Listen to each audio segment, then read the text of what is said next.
So good morning everyone, welcome on nimbus learning powered by engineers academy. कैसे हैं आप सभी लोग? Good morning.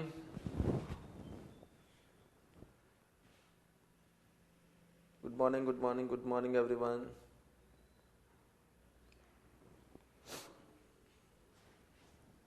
चलिए, सो जो कल आप लोगों ने पढ़ा था उसके अंदर किसी भी तरह का कोई डाउट होना नहीं चाहिए मेरे ख्याल से।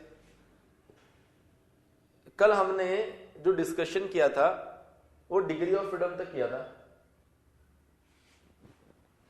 चलिए बताइए, कोई दिक्कत? एक सेकंड, जस्ट अ सेकंड।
चलिए तो स्टार्ट करते हैं फिर। कल जो हमने डिस्कशन किया था, good morning good morning good morning. कल जो हमने डिस्कशन किया था वो बेसिकली काइनेमेटिक पेयर के क्लासिफिकेशन पर हम लोग चर्चा कर रहे थे। प्रीवियस वीडियो ऐड नहीं हुआ। अरे यार तपेश, यार आप ऑनलाइन लाइव रहा करो ना यार। अब वो कब अपलोड होगा, कैसे अपलोड होगा, आप सोचो। एक क्लास मिस हो जाती है तो फिर दिक्कत हो जाती है। ठीक है, ऐड हुआ नहीं हुआ डजंट मैटर, आप लोग क्लास लाइव कीजिए, है ना। क्योंकि आप रिकॉर्डेड देखेंगे, फिर कुछ डाउट आएगा, फिर आप पूछ नहीं पाएंगे, फिर आप व्हाट्सएप करेंगे, फिर हम यहां पर वापस बताएंगे, तो फिर मजा नहीं आएगा उसमें। आपको मैंने बताया ना कि सिर्फ इतना ही तो काम करना है लाइव में, बाकी सारे काम छोड़ के क्लासेस पे फोकस करो, है ना। तो वो कब अपलोड करते हैं कब नहीं करते हैं छोड़ो इन सब कहानियों को, हमेशा लाइव रहा करो। जो रिकॉर्डेड है वो सिर्फ बैकअप के लिए होता है कि मान लो इनकेस कोई इमरजेंसी आ गई हो। अब आप ऐसा नहीं कि 15 में से 10 दिन इमरजेंसी रखो, तो फिर आप कभी प्रिपरेशन नहीं कर पाओगे। सतीश, कल की क्लास में थे क्या आप?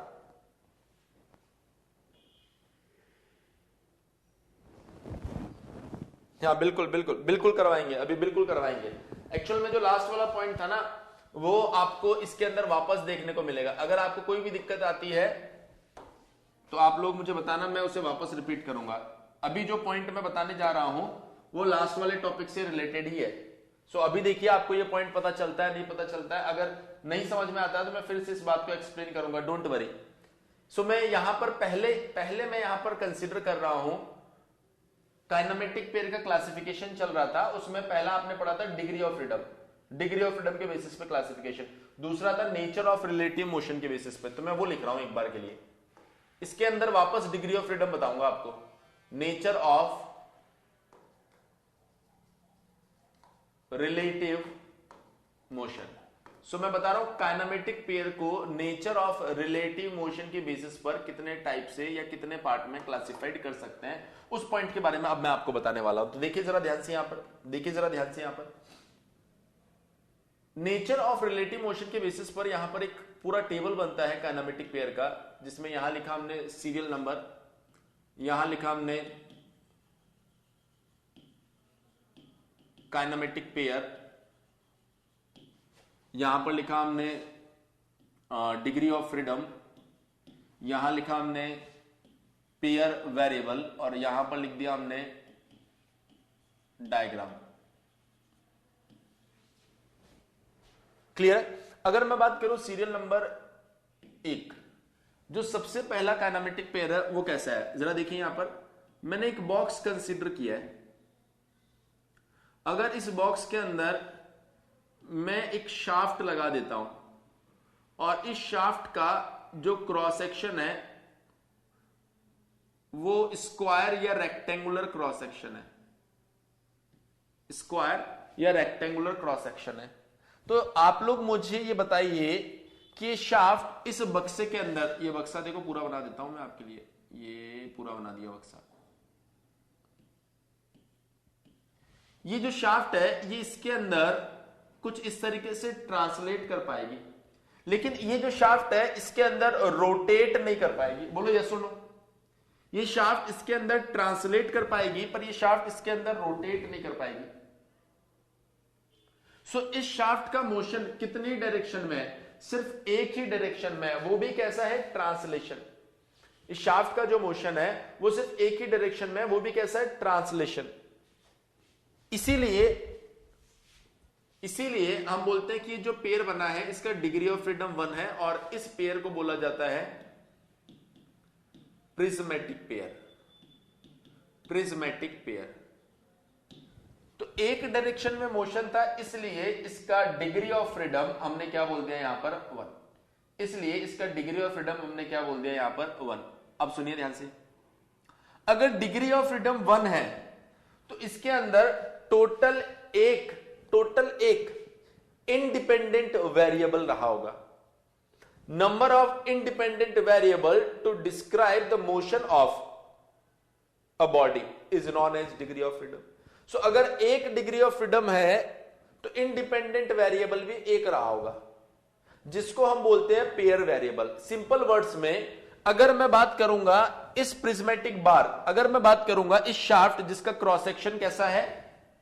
रेक्टेंगुलर या स्क्वायर, अगर इसके मूवमेंट की बात करूंगा तो मैं यही तो बता पाऊंगा कि यार 4 सेंटीमीटर ऊपर गया, 2 सेंटीमीटर नीचे आया, 10 सेंटीमीटर ऊपर गया, मतलब लीनियर डिस्प्लेसमेंट की फॉर्म में मैं इसके मोशन को बता पाऊंगा। इसलिए यहां पर जो पेयर वेरिएबल होगा उसे लिखा जाएगा डेल वाई। डेल वाई लिखिए, डेल एक्स लिखिए, डेल जेड लिखिए, डेल एस लिखिए, जो भी लीनियर डिस्प्लेसमेंट को रिप्रेजेंट करेगा उसको मैं यहां पर पेयर वेरिएबल लिखूंगा। एक बार सभी स्टूडेंट्स बताएंगे बेटा क्लियर हुआ या नहीं हुआ?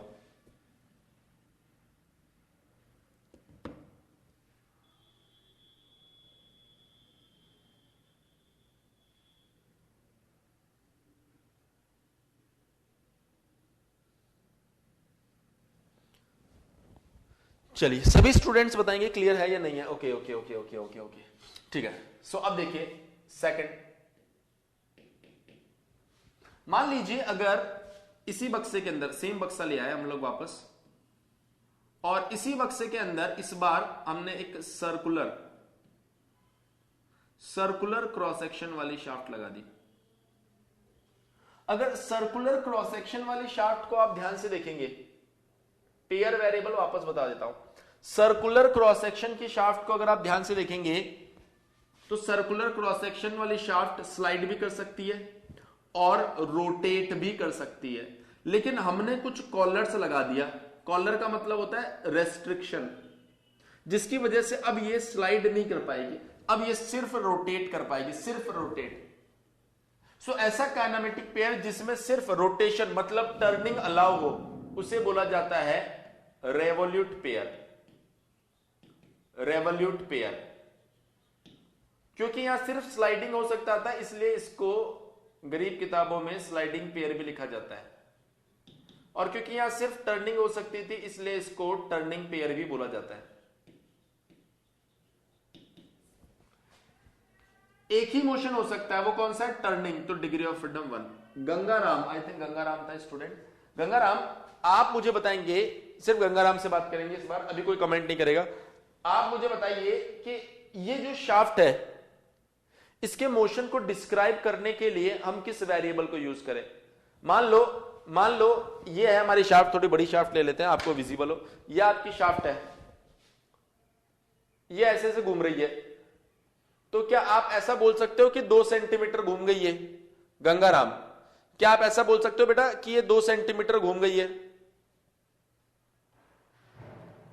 ऐसा बोलोगे तो पाप लगेगा ना। कैसे बोलोगे फिर? क्या बताओगे आप? किस तरीके से बताओगे?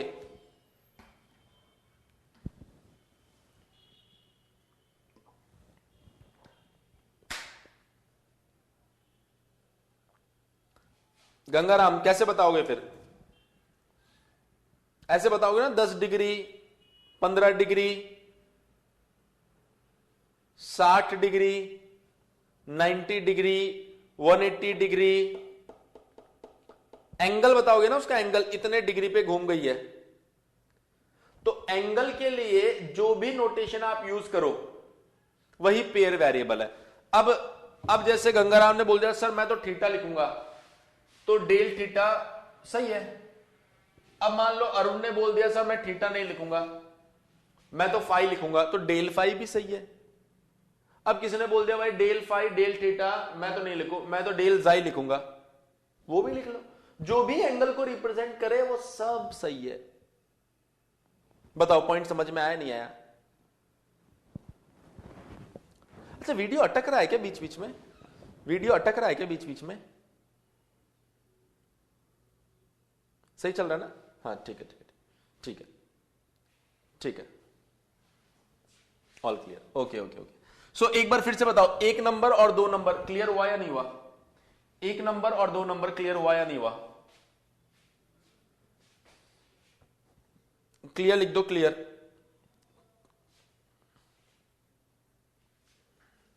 सभी लोग लिख दो भाई क्लियर एक बार। अब 3 नंबर आप लोग तैयार हो जाओ, 3 नंबर आप ही का क्वेश्चन है। Screw pair. अब देखो कोई भी स्टूडेंट, ऐसा कोई स्टूडेंट होगा ही नहीं जिसके पिताजी ने उसको घर पे इंजीनियर नहीं बनाया होगा।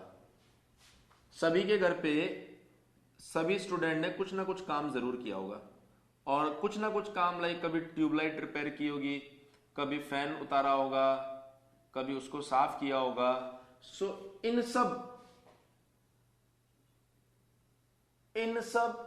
क्या लिख रहे हो यार?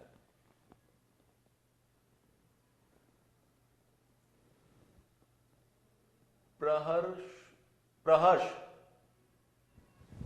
यार, अभी गंगाराम को पेयर वेरिएबल ही तो बता रहे थे प्रहर्ष। अब गंगाराम को बता रहे थे, तुमने कान बंद कर लिए थे? बताओ, वो किसी एक को बताया तो सबको ही बताते हैं।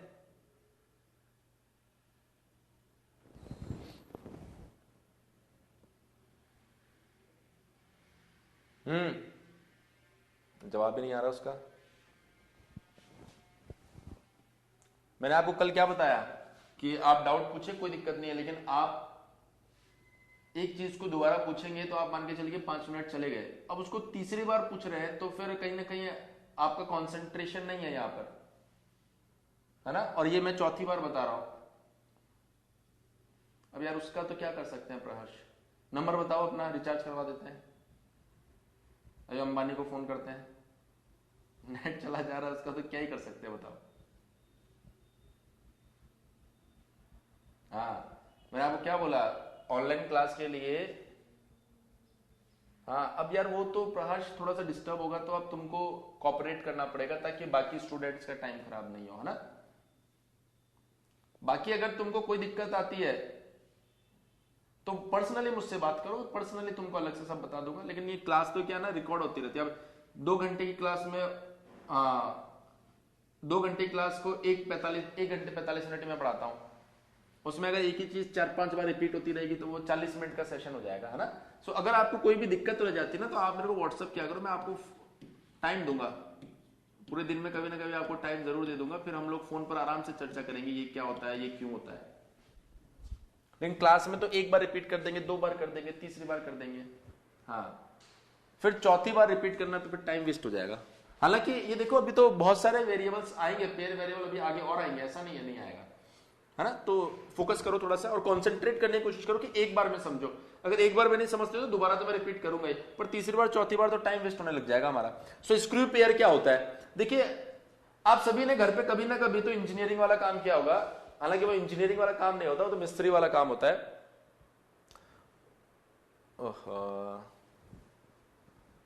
परमेश्वर कितनी बजे क्लास ज्वाइन की बेटा?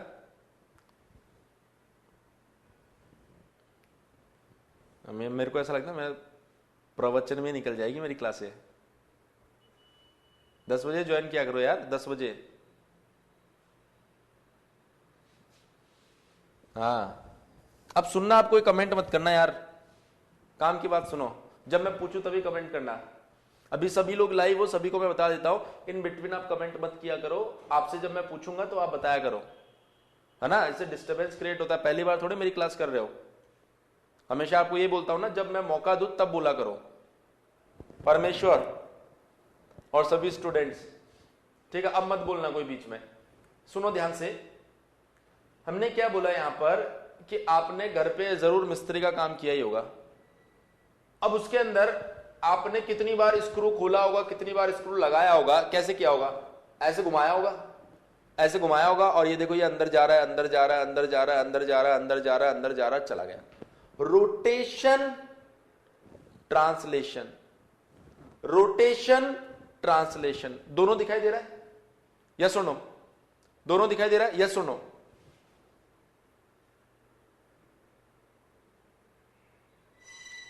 Very good. दोनों अगर दिखाई दे रहा है यस और नो, तो इसका डिग्री ऑफ फ्रीडम कितना होना चाहिए? इसका डिग्री ऑफ फ्रीडम कितना होना चाहिए?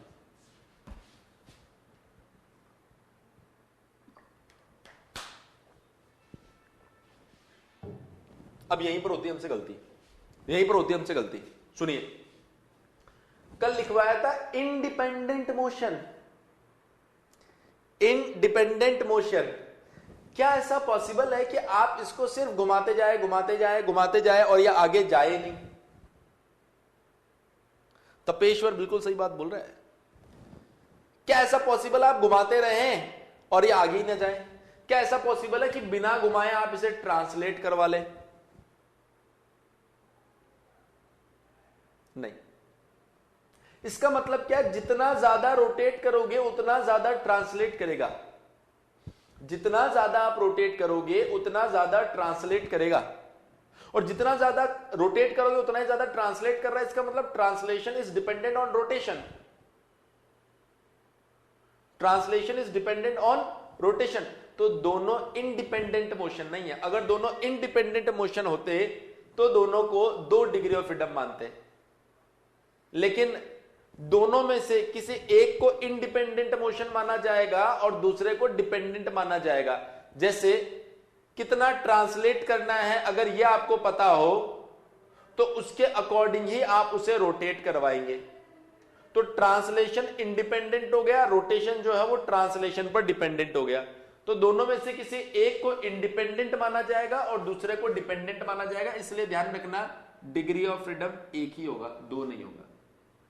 पहले बताओ ये पॉइंट समझ में आया नहीं आया? ये पॉइंट आपको समझ में आया नहीं आया? मैंने बताया था डिग्री ऑफ फ्रीडम मतलब जितने भी इंडिपेंडेंट मोशन होते हैं, डिपेंडेंट नहीं, इंडिपेंडेंट। सो हमने बोला कि स्क्रू के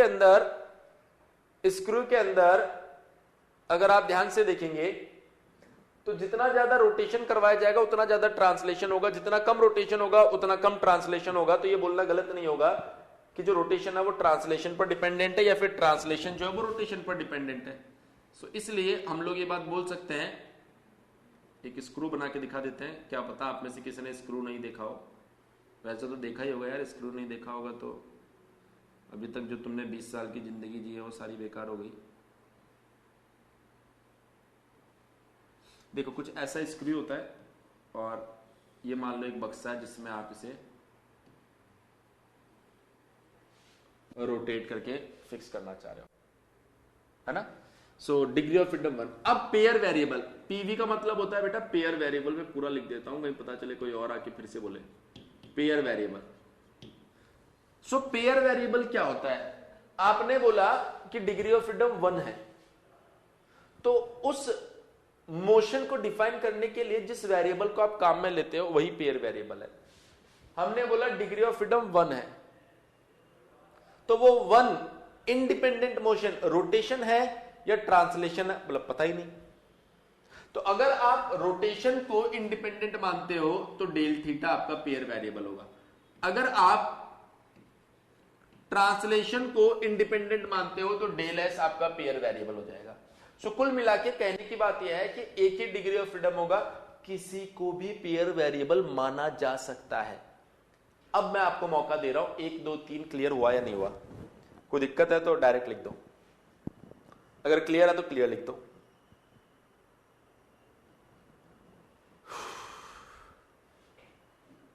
हो गया?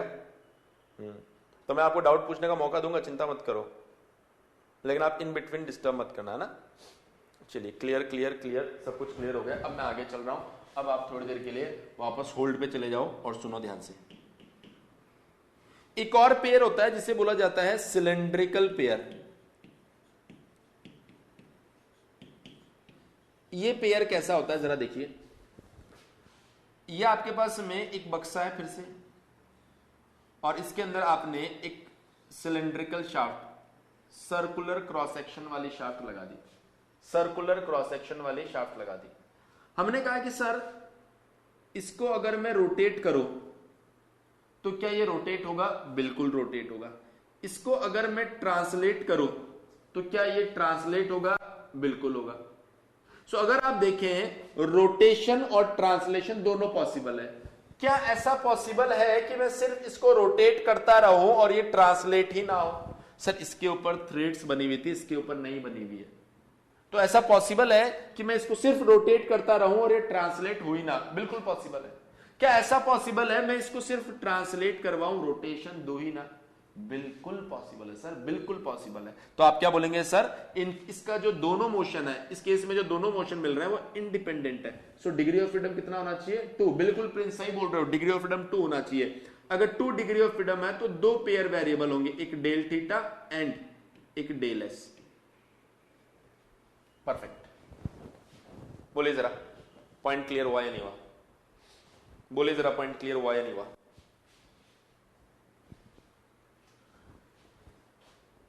फिर से सुन लीजिए सतीश, फिर से सुन लीजिए।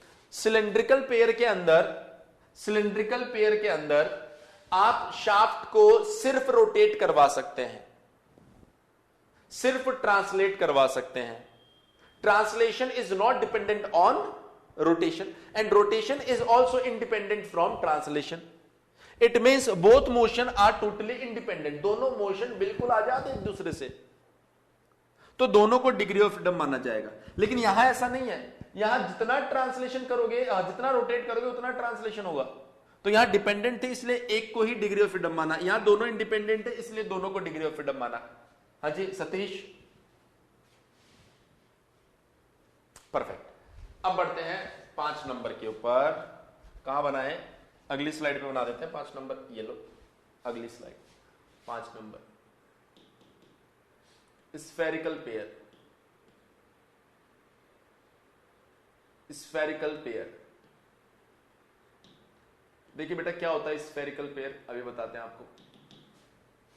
स्फेरिकल पेयर क्या होता है? आपके पास में बाइक या स्कूटी जरूर होगी, उस बाइक या स्कूटी के हैंडल को देखते हैं। देखो ये एक्सेलरेट करने के लिए यहां पर कुछ बना होता है ना? फिर अगर आप देखिए तो यहां से ऐसे करके एक हैंडल जा रहा होता है, जिसके ऊपर यहां एक बॉल होती है और उसके ऊपर ऐसा शीशा लगा होता है।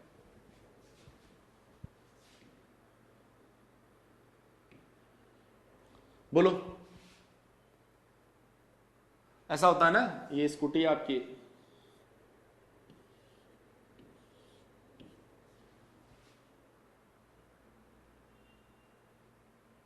हाँ, ये रहा वो मिरर। अब जब स्कूटी आपकी खुद की नहीं हो, नहीं खुद की हो तब तो मत करना। अगर स्कूटी आपकी खुद की नहीं है, किसी और की आप लेकर आए हो, तो इस मिरर को पकड़ के तोड़ के बाहर निकाल देना। तो आप देखोगे इस हैंडल के आखिरी में एक बॉल बना होता है, हैंडल के आखिरी में एक बॉल बना होता है। वो बॉल क्यों बना होता है? वो बॉल बेटा इसलिए बना होता है ताकि आप इस मिरर को ऐसे ऐसे रोटेट कर सको, ऐसे ऐसे, देखो ऐसे ऐसे रोटेट कर सको और ऐसे भी रोटेट कर सको।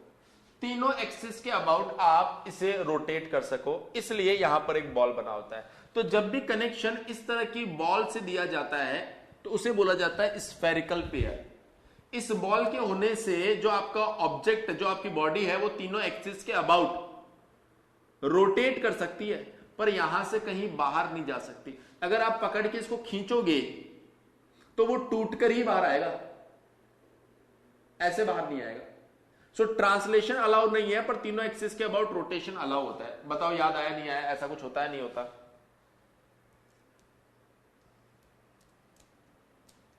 सो तीनों एक्सिस के अबाउट अगर रोटेशन को अलाउ कर रहा है तो उसका डिग्री ऑफ फ्रीडम कितना होना चाहिए? 3। एक और चीज याद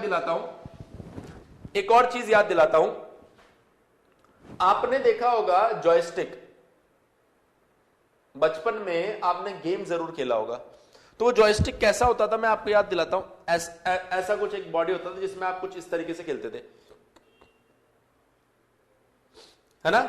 तो ये जो थंब और ये वाला थंब, तो यहां पर तो कीज हुआ करती थी और यहां पर एक हैंडल हुआ करता था ऐसा। जब वो पुराना हो जाता था ना, तब आप उस हैंडल को बाहर निकाल के देखते, उसके नीचे एक बॉल बना होता था। उस बॉल की वजह से वो तीनों एक्सिस के अबाउट रोटेट कर पाता था। सो उसी को बोला जाता है स्फेरिकल पेयर। स्फेरिकल पेयर एक ऐसा पेयर जो तीनों एक्सिस के अबाउट रोटेशन को अलाउ करता है, उसे हम स्फेरिकल पेयर बोलते हैं। अगर उसे स्फेरिकल पेयर बोलेंगे तो तीनों एक्सिस के अबाउट रोटेशन को अलाउ कर रहा है, तो उसका डिग्री ऑफ फ्रीडम कितना होगा? 3। उसका डिग्री ऑफ फ्रीडम कितना होगा बेटा? 3। पेयर वेरिएबल की अगर मैं चर्चा करता हूं, सो पेयर वेरिएबल क्योंकि तीनों ही रोटेशनल है, तो 3 पेयर वेरिएबल होगा, एक डेल थीटा, एक डेल फाई, एक डेल जाई। अब देखिए जरा इधर आ जाइए। अगर आप चाहते हैं डायग्राम तो मैं थोड़ा सा आपको थोड़ा सा ड्राइंग करके भी दिखा देता हूं, बाकी आपको थोड़ा सा खुद को ही फील करना पड़ेगा।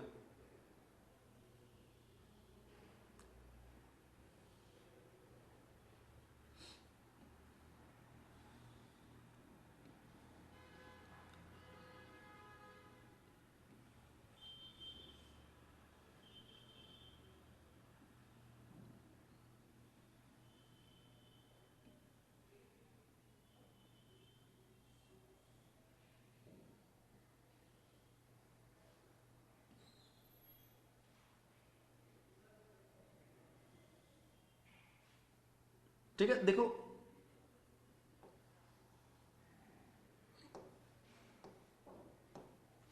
कुछ ऐसा हैंडल हुआ करता था। हमने क्या किया है कि ये आपके पास में या आपके पास में एक बॉक्स है और यहां हैंडल लगा हुआ है, तो ये वाला हिस्सा कट किया है। जब कट किया है तो अंदर की साइड से हमें क्या दिखाई दे रहा है? यहां पर अंदर की साइड से हमें क्या दिखाई दे रहा है? यहां पर वो स्फीयर दिखाई दे रहा है। मेरे ख्याल से अरेंजमेंट समझ में आ गया होगा।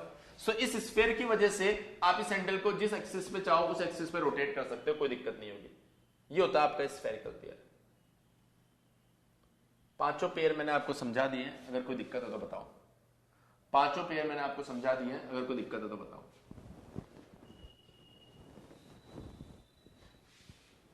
ये आपका काइनेमेटिक पेयर का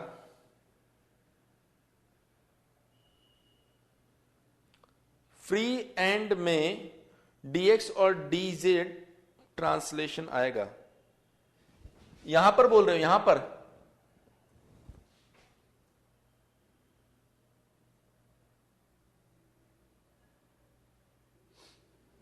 सूरज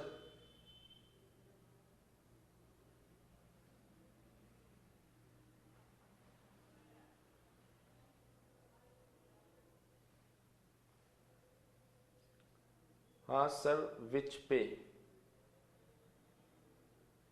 देखो, पता नहीं क्या लिखा है, समझ नहीं पाया हूं मैं, लेकिन फिर भी देख लो। अगर आप ऐसा बोल रहे हो कि सर ये जॉयस्टिक है, इस पे ये हैंडल लगा हुआ है, अगर ये डेल एक्स है तो आप गलत बोल रहे हो। ये रोटेशन होता है बेटा, रोटेशन, ये रोटेशन होता है। अगर आप इसको del x, del y, del z बोलना चाह रहे हो तो वो गलत है, ये रोटेशन होता है। अब अगर रोटेशन हुआ और आप इस पार्टिकल को देख रहे हो तो ये पार्टिकल ने हाँ एक डिस्टेंस जरूर कवर की है, लेकिन आप तो बॉडी के लिए बात कर रहे हो ना, बॉडी के लिए बात कर रहे हो तो बॉडी रोटेशन में, ट्रांसलेशन में नहीं बोल सकते उसे। रोटेशन का मतलब ही यही होता है बेटा कि उसके पार्टिकल सर्कुलर मोशन में मूव करे। तो पार्टिकल तो सर्कुलर में जाएगा ही, लेकिन कंप्लीट बॉडी रोटेशन में रहेगी। चलिए, सो आपको ये सेकंड काइनेमेटिक पेयर का क्लासिफिकेशन क्लियर हो गया होगा। अब हम बात करते हैं थर्ड स्टैंडर्ड जिसके बेसिस पर काइनेमेटिक पेयर को क्लासिफाइड किया गया था वो था nature of contact. Nature of contact. अगर नेचर ऑफ कॉन्टेक्ट की मैं बात करूं, अगर नेचर ऑफ कॉन्टेक्ट की मैं बात करूं तो बेसिकली नेचर ऑफ कॉन्टेक्ट के बेसिस पर काइनेमेटिक पेयर को कितने पार्ट में हम लोग डिवाइड कर सकते हैं। नेचर ऑफ कॉन्टेक्ट के बेसिस पर काइनेमेटिक पेयर को कितने पार्ट में हम डिवाइड कर सकते हैं। तो ये जानने की जरूरत है कि कॉन्टेक्ट कितने तरीके का होता है। देखिए कॉन्टेक्ट जो है वो 3 तरह का होता है। कॉन्टेक्ट जो है वो 3 तरह का होता है। पहला होता है आपके पास में पॉइंट कॉन्टेक्ट, दूसरा होता है आपके पास में लाइन कॉन्टेक्ट, तीसरा होता है आपके पास में surface contact. Point contact, line contact और सरफेस कॉन्टेक्ट। ऐसा बोला जाता है कि अगर पॉइंट और लाइन कॉन्टेक्ट कहीं पर आपको देखने को मिलता है तो इस तरह के पेयर्स को बोला जाएगा हायर पेयर। इस तरह के पेयर्स को बोला जाएगा हायर पेयर। लेकिन अगर सरफेस कॉन्टेक्ट कहीं पर देखने को मिलता है बेटा तो उसे बोला जाएगा लोअर पेयर। उसे क्या कहोगे आप? Lower pair. चलिए मैं आपसे एक छोटा सा क्वेश्चन पूछता हूं। ये देखो, ये जो 1 नंबर पेयर है इसके अंदर किस तरह का कांटेक्ट है? एक बक्सा है, एक शाफ्ट है, दोनों के बीच में किस तरह का कांटेक्ट है? पॉइंट है, लाइन है, सरफेस है, कैसा कांटेक्ट है? कांटेक्ट कैसा है सूरज? लोअर। सरफेस कांटेक्ट है, सरफेस कांटेक्ट। 2 नंबर का जो पेयर है उसके अंदर कैसा कांटेक्ट है?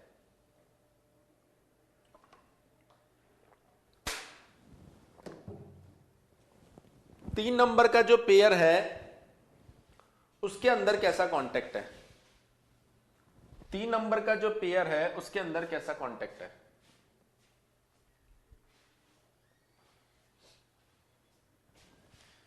चार नंबर का जो पेयर, अरे पॉइंट किसने बोला? तपेश्वर। पॉइंट कांटेक्ट कहां है बेटा? 3 नंबर में इतनी बड़ी सरफेस कांटेक्ट है।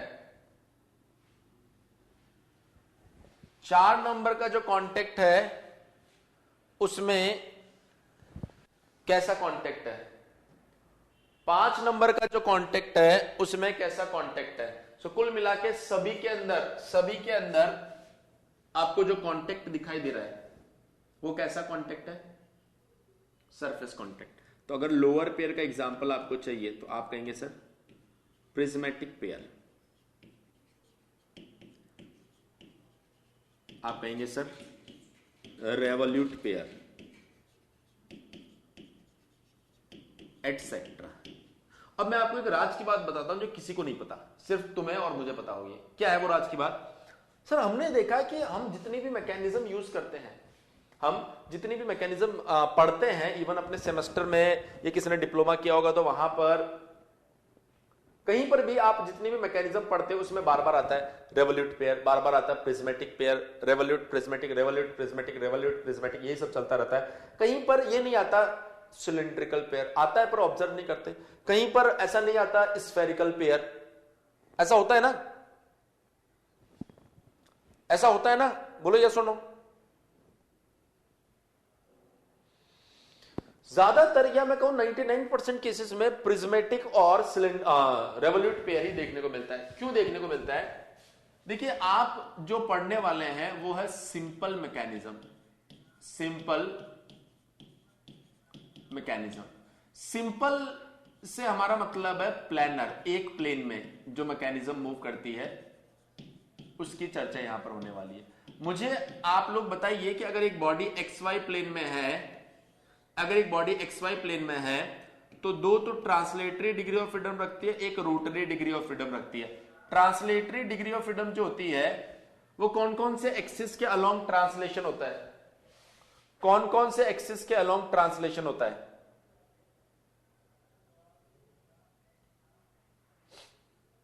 बताओ कौन कौन से एक्स एंड वाई?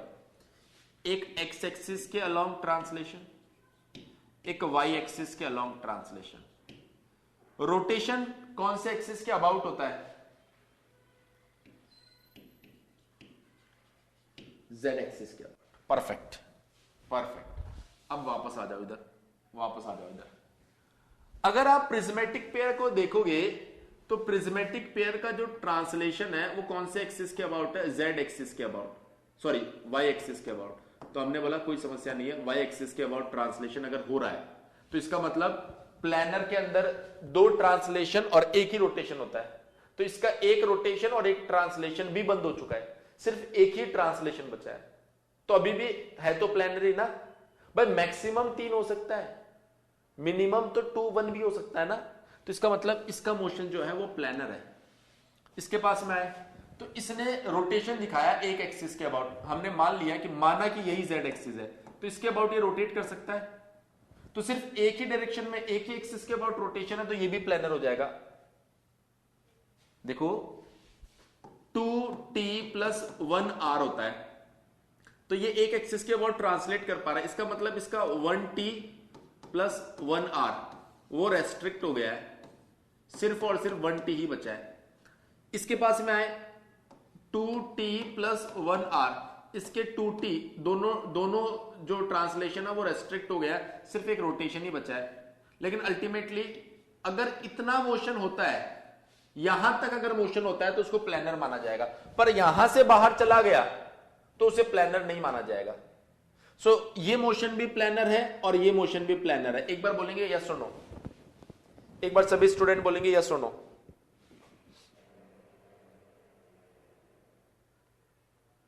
है ना? अब देखो इसके पास आओ, एक हमने बोला है कि यार फर्स्ट जो है वो किसी एक डायरेक्शन में ट्रांसलेट कर सकता है। अगर बॉडी इस प्लेन में ऐसे ट्रांसलेट कर रही है तो वो प्लेनर ही है ना।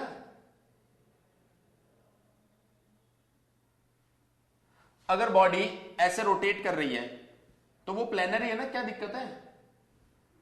लेकिन अगर बॉडी ऐसे रोटेट कर रही है और फिर नीचे भी जा रही है, अब यहां ध्यान से देखिए, प्लानर के अंदर अगर बॉडी एक्स वाई प्लेन में है तो एक्स के अबाउट ट्रांसलेट होती थी, वाई के अबाउट ट्रांसलेट होती थी और जेड के अबाउट रोटेट होती थी। किसी भी एक एक्सिस के अबाउट रोटेशन और उसी के अलोंग ट्रांसलेशन प्लानर के अंदर नहीं होता। मतलब ऐसा थोड़े हो रहा है कि एक्स के अबाउट ही रोटेशन हो रहा है और एक्स के अलोंग ही ट्रांसलेशन हो रहा है, ऐसा नहीं हो रहा ना। देखो ध्यान से, ऐसा थोड़े होता है कि एक्स के अबाउट ही रोटेशन हो रहा है और एक्स के अलोंग ही ट्रांसलेशन हो रहा है। एक्स और वाई के अलोंग ट्रांसलेशन है और जेड के अबाउट रोटेशन है। लेकिन अगर आप स्क्रू पेयर को देखो तो वाई एक्सिस के अलोंग ट्रांसलेशन है और वाई के अबाउट ही रोटेशन है, ऐसा प्लानर में नहीं होता। तो इस मोशन को आप प्लानर नहीं मान सकते। बोलिए बेटा यस सुनो, पॉइंट क्लियर हुआ या नहीं हुआ? सिमिलरली एक्स के अबाउट ट्रांसलेशन और एक्स के अबाउट ही रोटेशन, तो इसका मतलब ये भी प्लानर नहीं है, ये भी प्लानर नहीं है। इसकी तो कुछ बात ही नहीं है, इसका तो क्या ही चर्चा करें, तीनों एक्सिस के अबाउट रोटेशन है तो ऑफ कोर्स प्लानर नहीं हो सकता, तो ये भी प्लानर नहीं है। सिर्फ और सिर्फ दो ही पेयर ऐसे हैं जो प्लानर मोशन दिखा रहे हैं। यही कारण है बेटा कि आपके मैकेनिज्म में सिर्फ ये दो ही पेयर देखने को मिलते हैं ज्यादातर, इसलिए मैंने भी एग्जांपल में लिखा prismatic pair, revolute pair etcetera. अब बात करते हैं, अरे क्लियर हुआ नहीं हुआ एक बार बता दो जल्दी से।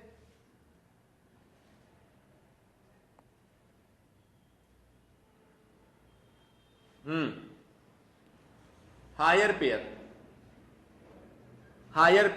हायर पेयर का मतलब होता है पॉइंट और लाइन कांटेक्ट, पॉइंट और लाइन कांटेक्ट। इमेजिन कीजिए सभी लोग एक स्मूथ सरफेस है और एक स्मूथ बॉल लेकर आए हो और इसके ऊपर रख दिया, तो बॉल और सरफेस के बीच में किस तरह का कांटेक्ट होगा? बॉल और सरफेस के बीच में किस तरह का कांटेक्ट होगा? अरे हायर कांटेक्ट नहीं होता, हायर पेयर होता है। कांटेक्ट कैसा होगा?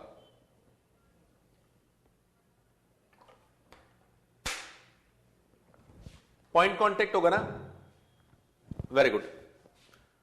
अगर मान लीजिए एक स्मूथ सरफेस है, उसके ऊपर स्मूथ रोलर रख दिया हमने, तो कांटेक्ट कैसा होगा? तो कांटेक्ट कैसा होगा?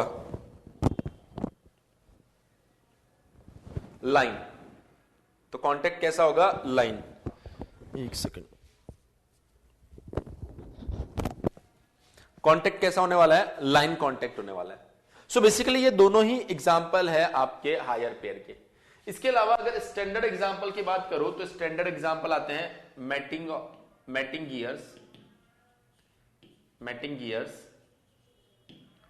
Cam and follower. एक्चुअल में ये दोनों ही पूरे चैप्टर है, तो जब हम उन चैप्टर की बात करेंगे ना तभी इन पॉइंट्स के बारे में चर्चा करेंगे। तो मैंने पॉइंट और लाइन कांटेक्ट तो समझा दिया, लेकिन दो स्टैंडर्ड एग्जांपल लिख दिए हैं जिनके ऊपर अभी कोई चर्चा नहीं की है। इन चैप्टर्स को जब हम डिटेल में डील करेंगे तब हम लोग गियर में कैसे पॉइंट और लाइन कांटेक्ट बनता है और कैम एंड फॉलोवर में कैसे पॉइंट कांटेक्ट बनता है, इनके ऊपर चर्चा करेंगे। सो नेचर ऑफ कांटेक्ट के बेसिस पर काइनेमेटिक पेयर दो ही कैटेगरी के होते हैं। मेरे ख्याल से सभी को क्लियर हो गया होगा। एक बार जल्दी से लिख दीजिए, क्लियर।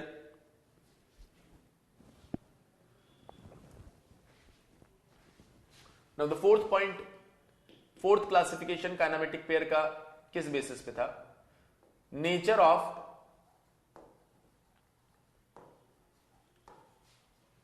मैकेनिकल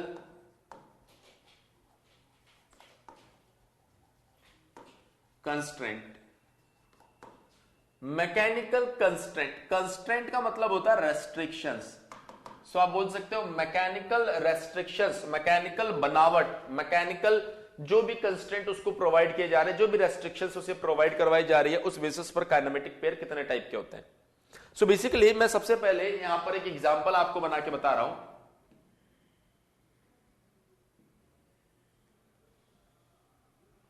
ये हमारे पास में एक बक्सा है, ये हमने एक शाफ्ट लगा दी इसके अंदर। अब ये शाफ्ट इसके अंदर स्लाइड करे या फिर शाफ्ट रोटेट करे, दोनों के बीच में रेगुलर कांटेक्ट अपने आप बना रहेगा, दोनों के बीच का कांटेक्ट टूटेगा नहीं। तो आप बोलेंगे for regular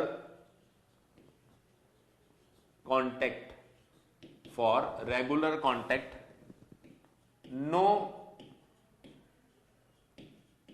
external force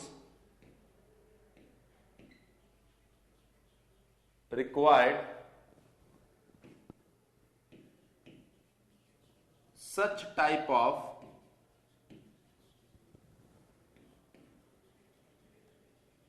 kinematic pair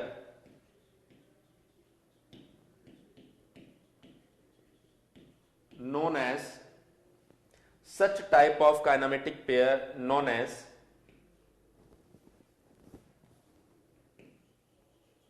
self-closed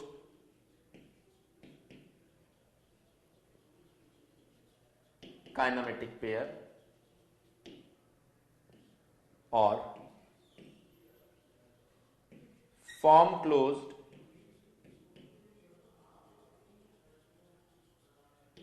kinematic pair।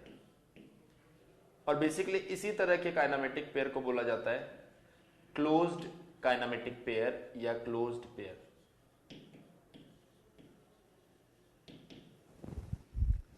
Clear है इतनी बात? अब देखिए यहां पर, अगर आप देखें यहां पर ध्यान से,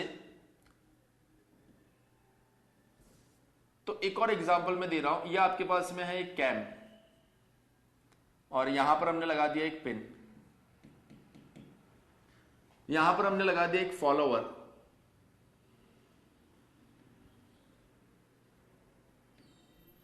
ये गाइड्स अवेलेबल है,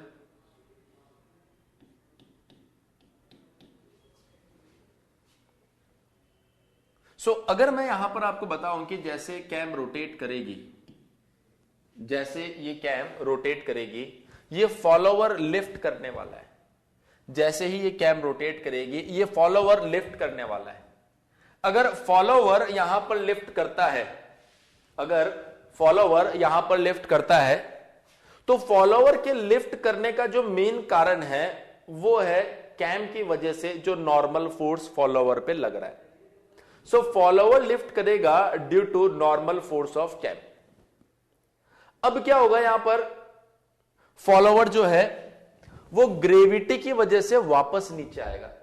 सो फॉलोवर ऊपर गया किसकी वजह से? कैम की वजह से, लेकिन नीचे आया किसकी वजह से? ग्रेविटी की वजह से।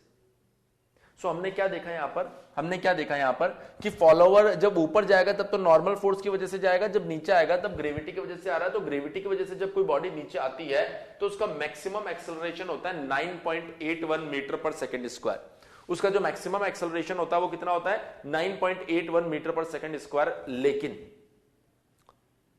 सपोज अगर कैम बहुत ज्यादा स्पीड से रोटेट कर रही हो, कैम बहुत ज्यादा स्पीड से रोटेट कर रही हो और फॉलोवर का जो रिक्वायर्ड एक्सेलरेशन है वो 9.81 मीटर पर सेकेंड स्क्वायर से भी ज्यादा है, तो फॉलोवर वो एक्सेलरेशन अचीव नहीं कर पाएगा। अगर वो एक्सेलरेशन अचीव नहीं कर पाएगा तो फॉलोवर और कैम का कांटेक्ट उस टाइम पर कुछ फ्रैक्शन ऑफ सेकंड्स के लिए टूट जाएगा और फिर सडनली वापस जब कैम ऊपर जाएगा तो वो उस फॉलोवर से टकराएगा। तो रेगुलर कांटेक्ट नहीं बन पाया, इस वजह से कैम एंड फॉलोवर की बार बार टक्कर होगी, जिससे आपको उस सिस्टम में कुछ इस तरह की आवाज आएगी, टक टक टक टक टक करके ऐसे आवाज आएगी। ये फॉलोवर जंप की वजह से आवाज आती है और साथ में क्योंकि बार बार टकरा रहे हैं तो वाइब्रेशन भी डेवलप हो जाएगा। तो आप कभी भी नहीं चाहेंगे कि इस तरह का सिनेरियो आपके सिस्टम में बने, इसलिए आप क्या कर देते हैं, यहां पर लगा देते हैं एक स्प्रिंग। अब क्या होगा, due to normal force of cam जब फॉलोवर ऊपर उठेगा तो ये स्प्रिंग कंप्रेस हो जाएगा और जब ये स्प्रिंग कंप्रेस होगा तो जब फॉलोवर वापस नीचे आने वाला होगा यही स्प्रिंग डाउनवर्ड डायरेक्शन में एक स्प्रिंग फोर्स लगाएगी और दोनों के बीच में रेगुलर कांटेक्ट बना के रखेगी। सो मैं बोल सकता हूं an external force is required to maintain regular contact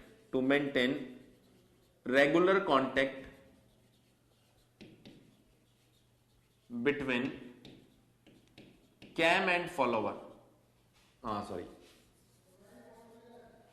between two links, कोई भी दो link. such type of kinematic pair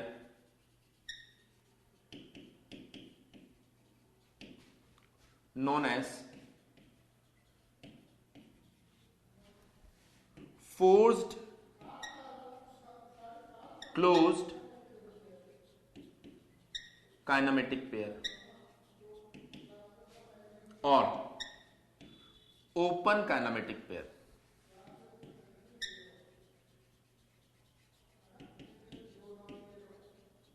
सो मेरे ख्याल से बात आपको क्लियर हो चुकी है कि अगर किसी भी एक्सटर्नल फोर्स की जरूरत नहीं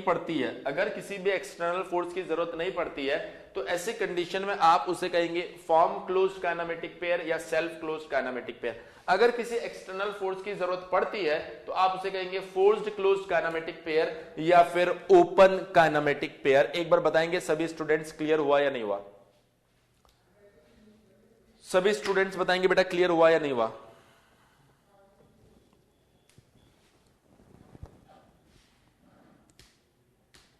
सो देखिए काइनेमेटिक पेयर का पूरा क्लासिफिकेशन मैंने आपको समझा दिया है। अब इनको थोड़ा सा हम लोग कनेक्ट करने की कोशिश करते हैं।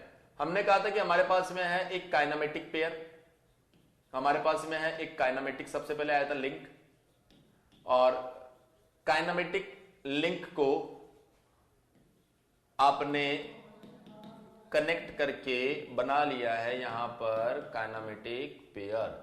सो बेटा ये आ गया आपके पास में काइनेमेटिक पेयर और लिंक की मदद से आप बनाते हो यहां पर एक क्लोज्ड लूप, जिसे हम बोलते हैं क्लोज्ड काइनेमेटिक चेन।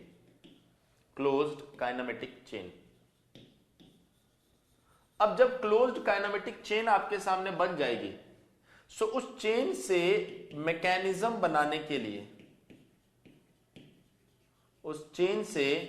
मैकेनिज्म बनाने के लिए आपको एक लिंक को क्या करना पड़ता है, फिक्स करना पड़ता है। इस पॉइंट को समझते हैं। भाई लिंक थे, लिंक से आपने पेयर बना लिया, पेयर से आपने क्लोज लूप बना लिया।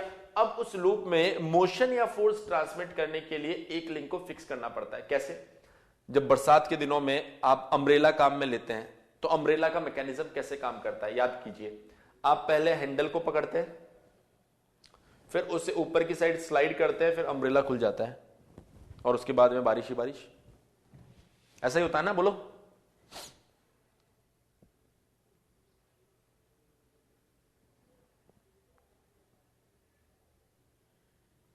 अरे यस बोलने में इतनी कंजूसी कैसे कर रहे हो, इतना धीरे धीरे यस आ रहा है आपका।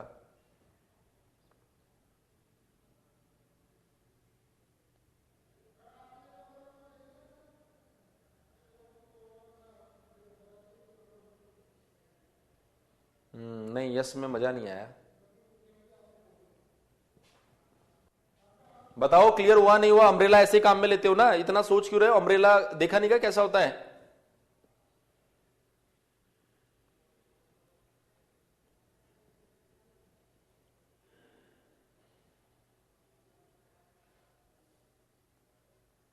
सो उस अम्ब्रेला का जो मैकेनिज्म था उसमें क्या हुआ था, पहले आपने हैंडल को फिक्स किया, हैंडल फिक्स करने के बाद में उससे ऊपर की साइड स्लाइड किया, फिर वो ओपन हुआ।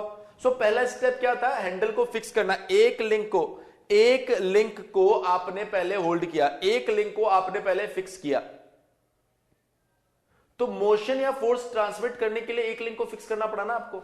दूसरा पॉइंट, दूसरा एग्जांपल, जब आप पहले गांव में शादी वगैरह में जाते थे, वहां पर एक फोल्डिंग चेयर हुआ करती थी, उसमें एक हैंडल से, एक हाथ से उसको आप पकड़ते थे, दूसरे हाथ से आप उसे बंद करते थे। एक हाथ से पकड़ते थे, दूसरे हाथ से उसे बंद करते थे। सो पहले उसको होल्ड किया जाता था, फिर बंद किया जाता था। सो किसी भी काइनेमेटिक चेन, उसके अंदर अगर आपको मोशन या फोर्स ट्रांसमिट करना है तो ऑलवेज रिमेंबर एक लिंक को फिक्स करना पड़ेगा, तभी उसके अंदर फोर्स या मोशन ट्रांसमिट हो पाएगा और तभी आप उसे मैकेनिज्म बोल पाओगे। जल्दी से बताओ यस और नो, बात दिमाग में गई या नहीं गई?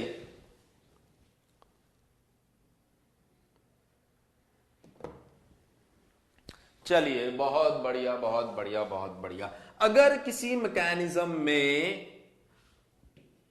ओनली लोअर पेयर आपको दिखाई दे रहा हो, सिर्फ और सिर्फ लोअर पेयर आपको दिखाई दे रहा हो, तो बेसिकली इस तरह की मैकेनिज्म को आप बोलते हो लिंकेज। इस तरह की मैकेनिज्म को आप क्या बोलते हो? लिंकेज। इस तरह की मैकेनिज्म को क्या बोला जाएगा? लिंकेज बोला जाएगा। बताओ क्लियर हुआ नहीं हुआ? अगर सिर्फ लोअर पेयर है तो इस तरह के मैकेनिज्म को क्या बोला जाएगा? लिंकेज। अब देखो यहां पर नेक्स्ट पॉइंट देखो, मैकेनिज्म लिंकेज। इन दोनों से ऑफ कोर्स एक इनपुट देने पर आउटपुट तो मिल ही रहा होगा ना। अगर वो आउटपुट यूजफुल है, मतलब आपके कुछ काम आ रहा है। कैसे? हमने बोला इसको मूव करवाया और ये मूव कर गया, इनपुट के बदले आउटपुट मिल गया, वो मैकेनिज्म है। लेकिन अगर आउटपुट आपके कुछ काम आ रहा है तो वो बन जाएगी आपके लिए मशीन, वो बन जाएगी बेटा आपके लिए मशीन। सो मैंने अब आपको यहां पर machine, linkage, mechanism, chain, pair, link, सारी कहानी क्लियर कर दी है। एक बार जल्दी से बता दो क्लियर हुआ या नहीं हुआ? एक बार जल्दी से बता दो बेटा सभी लोग, सबका जवाब चाहिए यार जल्दी से एकदम। ऐसे रोते तो, हाँ ये हुई ना कुछ बात, ऐसे रोते धोते यस मत बोला करो। क्लियर है? मजा आ गया ना? बिल्कुल। बस अब ये पॉइंट जो है ये आपके दिमाग में बिल्कुल बैठा रहना चाहिए कि मैकेनिज्म क्या होता है, लिंकेज क्या होता है, मशीन क्या होता है।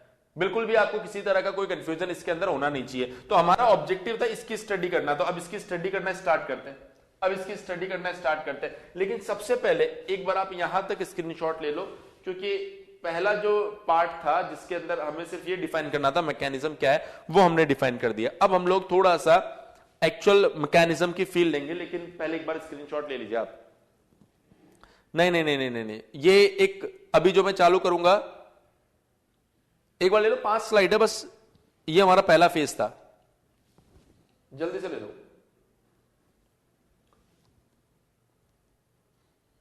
1 मिनट लगता है, लास्ट 1 मिनट लगता है स्क्रीनशॉट लेने में, जल्दी से ले लो बस,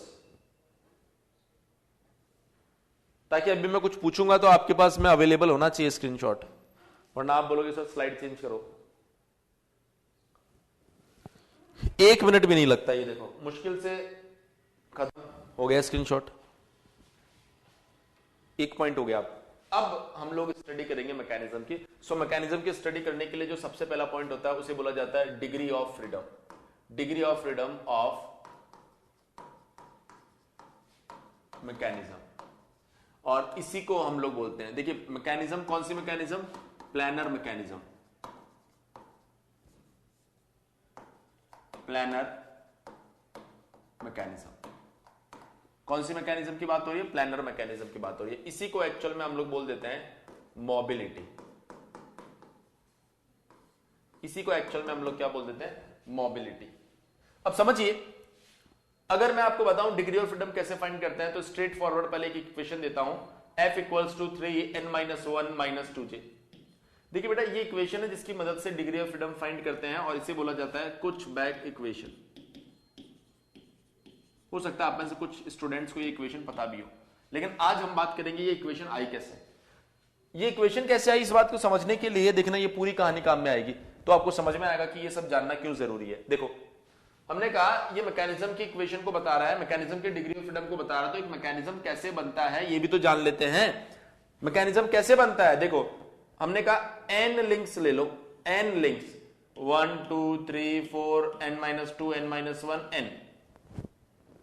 हमने कहा अगर किसी प्लेन में n लिंक रख दिया जाए तो एक लिंक कितनी डायरेक्शन में मूव करता है, 3 डायरेक्शन में।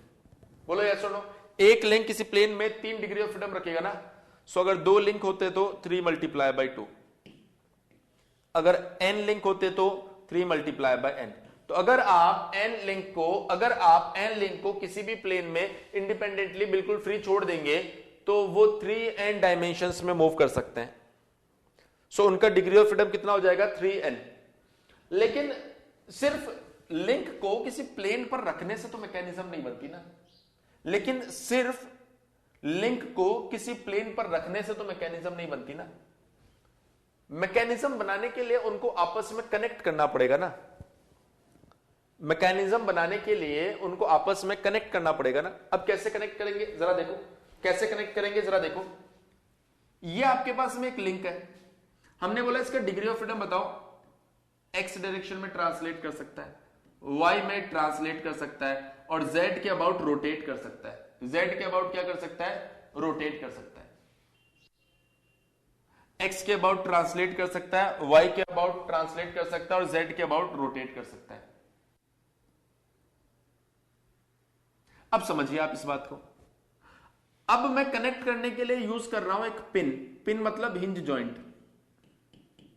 सभी लोग जवाब देंगे, क्या अब ये एक्स के अबाउट ट्रांसलेट कर पाएगा, यस और नो? नहीं कर पाएगा। क्या वाई के अबाउट ट्रांसलेट कर पाएगा? क्या वाई के अबाउट ट्रांसलेट कर पाएगा? नहीं कर पाएगा। Very good. क्या जेड के अबाउट रोटेट कर पाएगा? क्या जेड के अबाउट रोटेट कर पाएगा? एब्सोल्युटली कर पाएगा। इसका मतलब जब n लिंक बिल्कुल आजाद थे तो उनका डिग्री ऑफ फ्रीडम था 3n। लेकिन अब आप यहां पर पिन कनेक्ट कर रहे हो। अगर आप ऐसी एक पिन लगा देते हो तो इस एक पिन ने 1 और 2 डिग्री ऑफ फ्रीडम को रेस्ट्रिक्ट कर दिया। अगर आप ऐसी 2 पिन लगाते हो तो 2 × 2। लेकिन हमें तो बनाना है क्लोज लूप, तो क्लोज लूप बनाने के लिए हमने टोटल j पिन लगाई, तो इसने 2j डायमेंशंस को, 2j डिग्री ऑफ फ्रीडम को क्या कर दिया, रेस्ट्रिक्ट। तो आपके पास में कितनी डिग्री ऑफ फ्रीडम थी, 3n। अब उसमें से 2j हो गई है गायब। इतनी बात समझ में आई या नहीं आई, बोलो या सुनो। इतनी बात बेटा आपको समझ में आई या नहीं आई?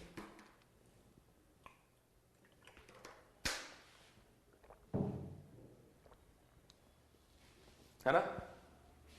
हमने कहा देखो सर, लिंक थे उनसे पेयर बना लिया और इतने जॉइंट लगाए जिससे कि वो क्लोज काइनेमेटिक चेन बन जाए। अब एक लिंक को पूरी तरह से फिक्स कर दो। n में से एक लिंक को पूरी तरह से फिक्स कर देंगे तो वो लिंक 3 डायरेक्शन में, वो लिंक 3 क्या ऋतिक, क्या नो, कुछ पूछा ही नहीं मैंने तो।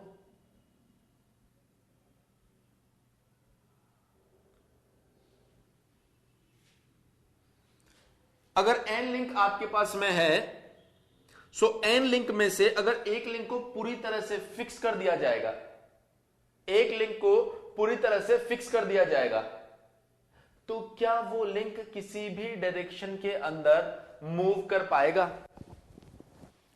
काइनेमेटिक चेन को, अच्छा पहले से इसीलिए नोट चिपका रखा था तुमने। अगर आप देखें सो n में से एक लिंक को परमानेंटली फिक्स कर दिया तो वो तो किसी भी डायरेक्शन में मूव नहीं कर पाएगा ना। अगर वो किसी भी डायरेक्शन में मूव नहीं कर पाएगा तो ऐसे कितने लिंक है जो जो 3 डायरेक्शन में मूव कर पाएंगे? वो है n-1। इसलिए कुछ बैग ने ये इक्वेशन दी थी f equals to 3n-1 2j। एक बार देख लो इसे, अगर कोई डाउट है तो पूछ लो, बस ये मत बोलना पूरा रिपीट कर दो, क्योंकि रिपीट करने के लिए तो फिर आप रिकॉर्डेड देख लेना इसको। कोई डाउट है तो बताओ, और डाउट नहीं है तो क्लियर लिख दो।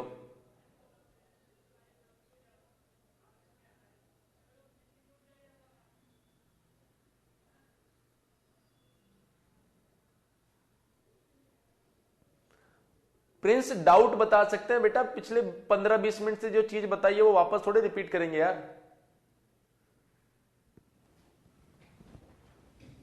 अभी मैंने आपको स्टार्टिंग में ये चीज सिखाई है कि डाउट होगा तो मैं बता पाऊंगा। हाँ तो आप वो लिखो ना, पॉइंट लिखो। अब आपने लिखा सिर्फ फिर से, अब फिर से जो 10 बजे से जो बता रहे वो फिर से बताना है कि ये जो पॉइंट बोला ये फिर से बताना है कि ये पूरा पॉइंट फिर से बताना है। हाँ ये देखो कितने बच्चों ने लिखा n-1 बता दो बस। डाउट बता सकते हैं, पूरा रिपीट थोड़े कर सकते हैं। हाँ देखो, किसी भी काइनेमेटिक चेन को मैकेनिज्म बनाने के लिए एक लिंक को पूरा फिक्स करना पड़ेगा ना।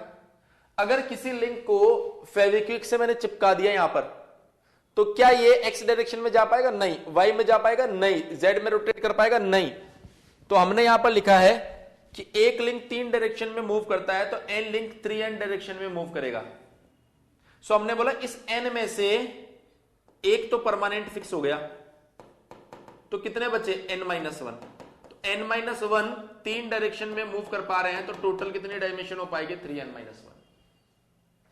इसलिए यहां पर 3n-1 आता है। बोलो यस और नो। काइनेमेटिक पेयर को मैकेनिज्म में बनाने के लिए एक लिंक को फिक्स करना पड़ेगा। यही तो सीखा आपने।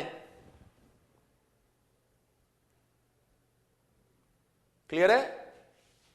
सो ये जो एक्सप्लेनेशन है ये आपको किसी भी किताब में नहीं मिलेगा, इसीलिए मैंने यहां पर आपको समझाया है। अगर कोई ऐसा डेरिवेशन होता जो किसी काम का नहीं होता तो मैं आपको बताता भी नहीं।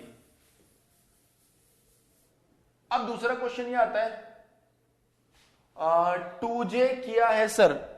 2j जब लिंक को आपस में कनेक्ट किया जाएगा, जब लिंक को आपस में कनेक्ट किया जाएगा तब उनकी कुछ डिग्री ऑफ फ्रीडम रेस्ट्रिक्ट हो जाती है, उसको 2j से रिप्रेजेंट किया है। अभी एग्जांपल लेके भी बताऊंगा, चिंता मत करो, खत्म नहीं हुआ अभी।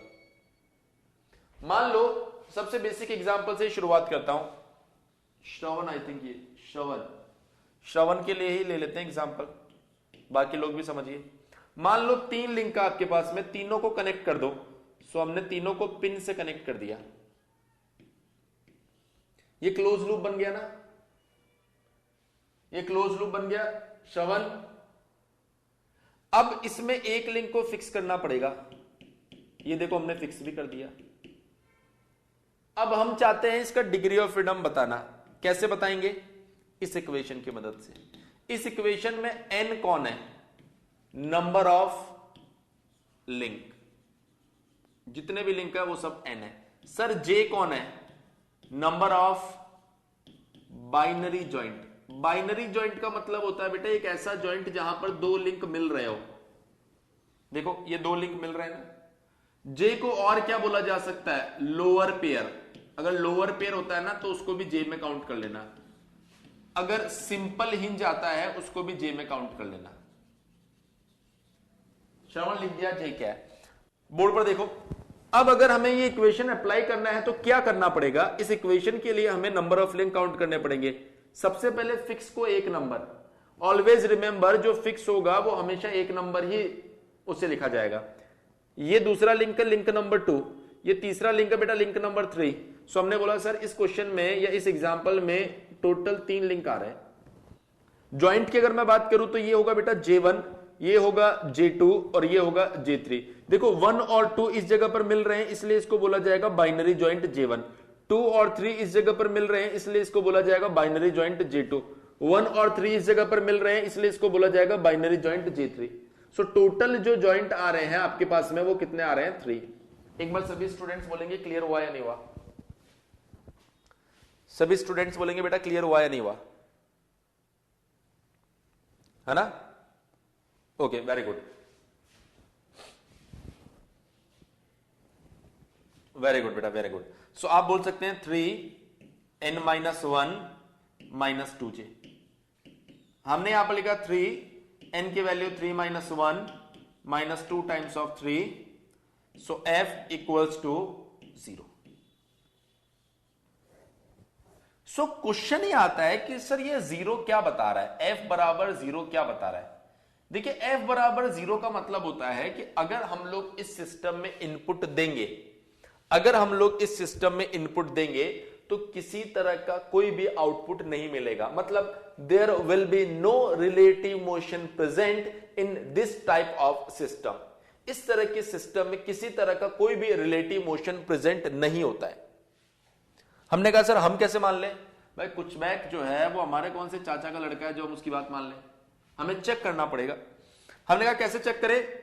इसको इनपुट दे दो ऐसे, तो सडनली आप में से परमेश्वर जो है, परमेश्वर क्लास में हो तुम? परमेश्वर कहां गए? अब परमेश्वर अभी आधे घंटे बाद, ओ आ गया आ गया आ गया। मुझे लगा जो आधे घंटे बाद आके तुम बोलोगे सर एक बार रिपीट कर दो, इसलिए तो परमेश्वर ने बोला सर मैं नहीं मानता, कुछ बैक ने सही बताया, कुछ बैक एक नंबर का झूठा है, आप हमें प्रूफ करके बताओ। तो हमने कहा देखो इसको इनपुट दो, इसको एक ओमेगा दो, ओमेगा दो तो ये ऐसे घूम जाएगा ना भाई, हमारे पास मार्कर हमने बना दिया कि ये ऐसे घूम जाएगा। फिर सडनली हमने ऑब्जर्व किया कि यार ये लिंक नंबर 2 इतना है, इसको यहां पर आने के लिए इतना बड़ा होना पड़ेगा। लिंक नंबर 3 बेचारा इतना बड़ा है, इसको यहां तक आने के लिए छोटा होना पड़ेगा। अब लिंक इलोंगेट और कंप्रेस तो हो ही नहीं सकते ना, इसका मतलब इस तरह का मोशन पॉसिबल नहीं है।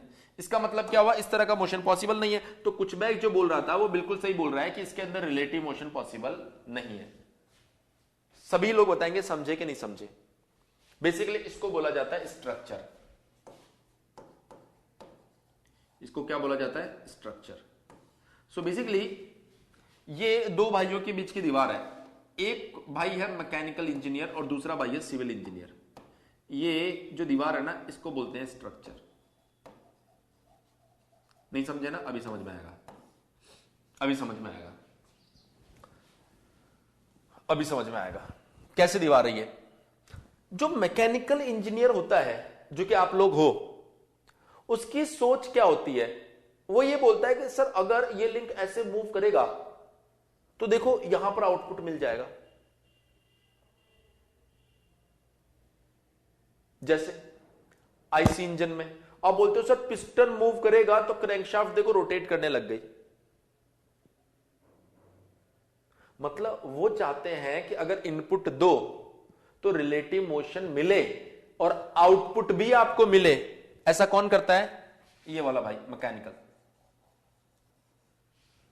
तो इन्होंने डिफरेंट डिफरेंट टाइप की मैकेनिज्म बनाई, लेकिन ये जो भाई है सिविल,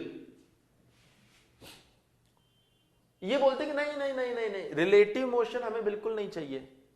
हमने 3 फ्लोर की बिल्डिंग बनाई, तुम तो बोल दो कि 3rd फ्लोर पे धक्का दो, 1st फ्लोर पे जाना चाहिए। इज इट पॉसिबल उसके लिए? भाई वो तो यही चाहेगा ना कि मतलब दुनिया इधर की इधर हो जाए, लेकिन हमने जो बनाया है वो हिलना भी नहीं चाहिए। सो बोलता है कि नहीं, degree of freedom relative motion system के अंदर बिल्कुल नहीं होना चाहिए। तो उसने बोला कि एक काम करो, F ग्रेटर देन 0, इसका मतलब उसमें मोशन होगा, वो तुम रख लो। तो हमने बोला F ग्रेटर देन 0 का मतलब क्या हो गया? इक्वल टू 1 और 1 से बड़ा। तो बंटवारा हुआ, उस बंटवारे में आपके पास में आया कि F greater than equals to 1 जो है वो मैकेनिकल वाला डील करेगा, क्योंकि उसमें रिलेटिव मोशन होता है। और सिविल ने बोला कि भाई हमारे पास रिलेटिव मोशन नहीं है। अगर रिलेटिव मोशन नहीं है तो 0 और 0 से कम अगर डिग्री ऑफ फ्रीडम होता है तो उसको मैं डील करूंगा। सो हमने बोला जिसमें रिलेटिव मोशन होता है वो तो मैकेनिज्म होती है, तो हमने बोला कि हमने इसको एक अलग ताजमहल बना के दे दिया which is Tom, theory of machine. उसने बोला हमारे पास जो होगा उसके अंदर रिलेटिव मोशन नहीं होगा, तो ये इसका ताजमहल है theory of structure. So basically आप थ्योरी ऑफ मशीन में क्या डील करते हैं ये बात आपको अब समझ में आ गई होगी, कैसे थ्योरी ऑफ मशीन का जन्म हुआ। बताओ क्लियर हुआ नहीं हुआ, जल्दी से बोल दो यार।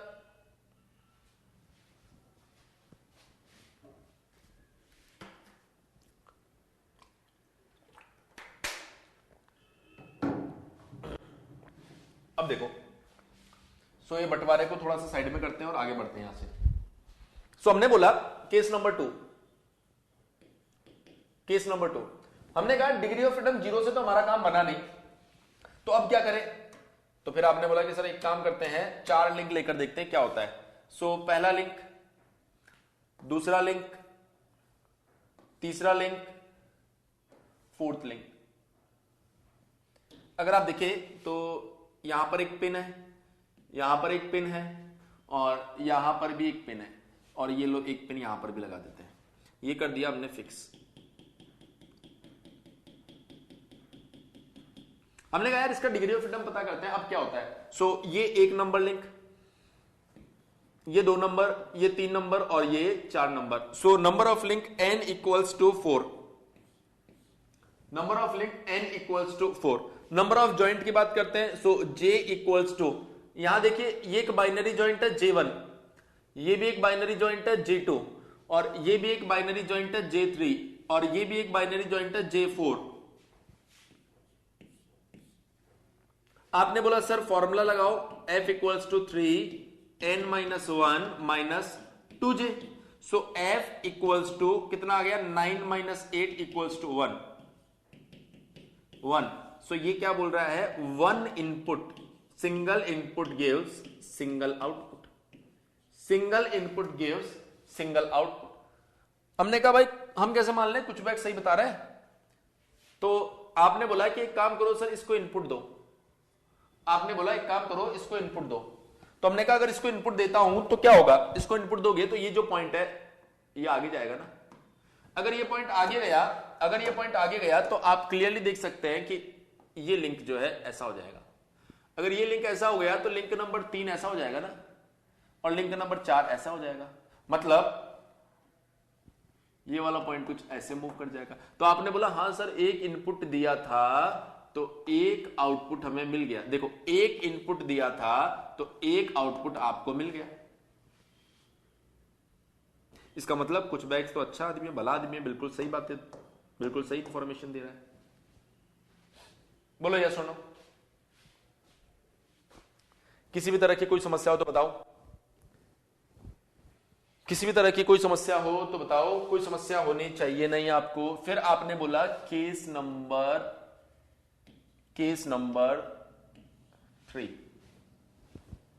नो समस्या, बिल्कुल कोई समस्या नहीं होनी चाहिए। चलिए देखिए यहां पर अगर हम लोग बात करें एक और केस की, सो एक और बड़ा अच्छा केस लेते हैं। ये एक लिंक हो गया, ये दूसरा लिंक हो गया, ये तीसरा लिंक हो गया, ये तो बहुत गंदा लिंक हो गया, थोड़ा अच्छा बनाते हैं। ये देखो, और ये हो गया, ये हो गया, ठीक है। अब देखिए यहां पर पिन लगा दिया आपने, यहां पर पिन लगा दिया, यहां पर पिन लगा दिया, ये पिन ही पिन, और इसको कर दो फिक्स। ये लो फिक्स। अब देखिए बेटा यहां पर अगर नंबर ऑफ लिंक काउंट करें तो नंबर ऑफ लिंक बताओ कितने आ रहे हैं, 1 2 3 4 5 6 आ रहे हैं, नहीं आ रहे, जल्दी बताओ।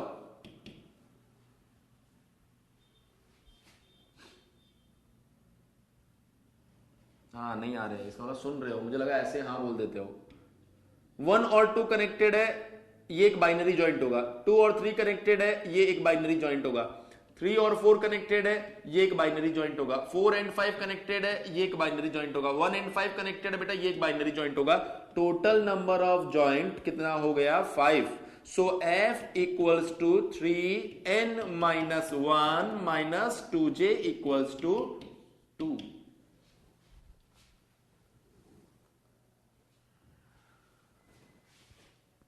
अरे सतीश, वो DOG नहीं होता, DOF होता है, डिग्री ऑफ फ्रीडम।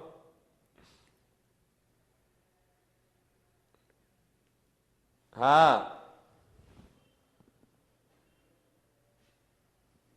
मतलब डिग्री ऑफ फ्रीडम को DOG लिखोगे, गली मोहल्ले में लोग पत्थर उत्थर मारना चालू कर देंगे तुम्हारे ऊपर। मतलब ध्यान से देखो, ये वही आदमी है। अच्छा, गलती से लिख दिया क्या? हाँ, फिर ठीक है, चलो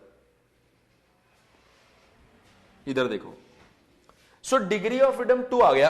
सर 0 क्या होता है, 1 क्या होता है, आपने बता दिया। अब आपके अंदर से एक आदमी जोर जोर से चिल्ला रहा है कि सर हम बताएंगे डिग्री ऑफ फ्रीडम 2 क्या होता है। सो अब मैं आपको रोक नहीं सकता, बोलो, सबका एक रेस्पॉन्स चाहिए, डिग्री ऑफ फ्रीडम 2 क्या होता है।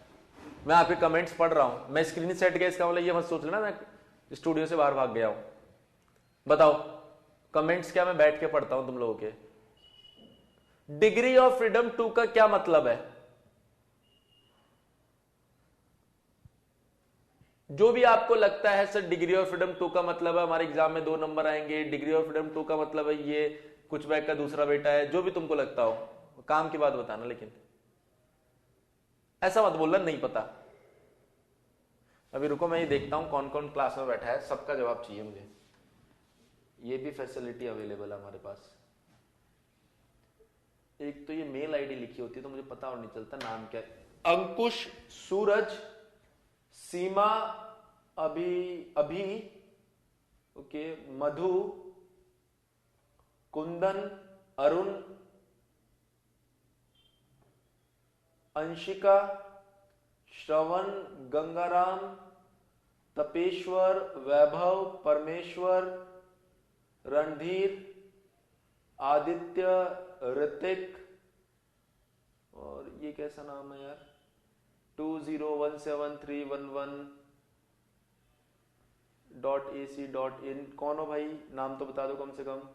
उत्कर्ष, कुमार, विकेश, सतीश, सोनू कुमार, प्रहास, प्रिंस, चलो इतने नाम तो मुझे दिख गए। ओहो, आंसर भी आ गए। चलो चलो चलो चलो, बड़े अच्छे आदमी हो तुम लोग तो। 2 डायरेक्शन में इंडिपेंडेंट मोशन, 2 मोशन, 1 इनपुट और 2 आउटपुट। ठीक है ठीक है, 1 इनपुट और 2 आउटपुट। चलिए, बहुत बढ़िया, बहुत ही बढ़िया। अब समझते हैं इस बात को कि क्या हुआ होगा यहां पर। देखो, एक बात तो क्लियर है, एक बात तो क्लियर है। एक छोटा सा एग्जांपल देता हूं। ये देखो, ये मान लो आप गए कहीं पे गांव में, तो वहां पर एक टैप लगा हुआ था पानी का, ऐसा। अरे वाह, क्या सही टैप बना दिया मैंने। ये तो टैप लग रहा है ना। तो फिर आपने क्या किया, इसके अंदर लगा दिया एक पानी का पाइप, ये पाइप ऐसा। ये पाइप भी लग रहा है एकदम,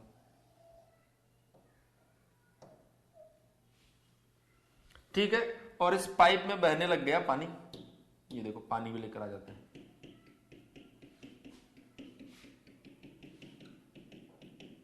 चलो काम की बात करते हैं। आपके सारे जवाब आ गए होंगे। आपने इसको दिया इनपुट और यहां मिला आउटपुट। एक जनरल डिस्कशन कर रहे हैं हम, जनरल डिस्कशन। तो एक इनपुट दिया, एक आउटपुट आ गया।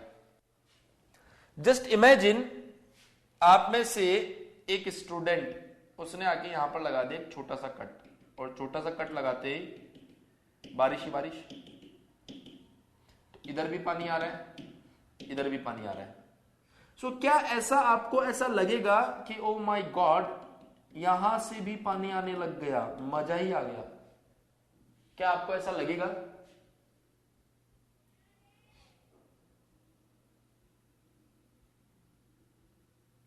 क्या आप हैरान होने वाले हैं यहां से कि यार ये कहां से आ गया पानी? नहीं ना? नहीं। क्यों नहीं? क्योंकि सबको पता है यार, इनपुट तो वही है और वही पानी यहां पर लीकेज होने लग गया, यहां का फ्लो रुक जाएगा, कम हो जाएगा। सो पहली चीज तो, एक इनपुट और 2 आउटपुट नहीं मिलते, 2 डायरेक्शनल या 2 इंडिपेंडेंट मिलते हैं। आउटपुट तो वही मिल रहा है लेकिन वो लीक हो गया। पॉइंट समझ में आया? पहला पॉइंट। भाई आप ऐसा मत सोचो एक इनपुट देने पे दो दो आउटपुट मिलेंगे मतलब मजे हो गए, नहीं, आपका आउटपुट लीक हो गया। इसका मतलब यह है कि आउटपुट दो डायरेक्शन में चला गया। बोलो ये पॉइंट समझ में आया कि नहीं आया? जल्दी बताओ, पानी खत्म हो जाएगा इसमें।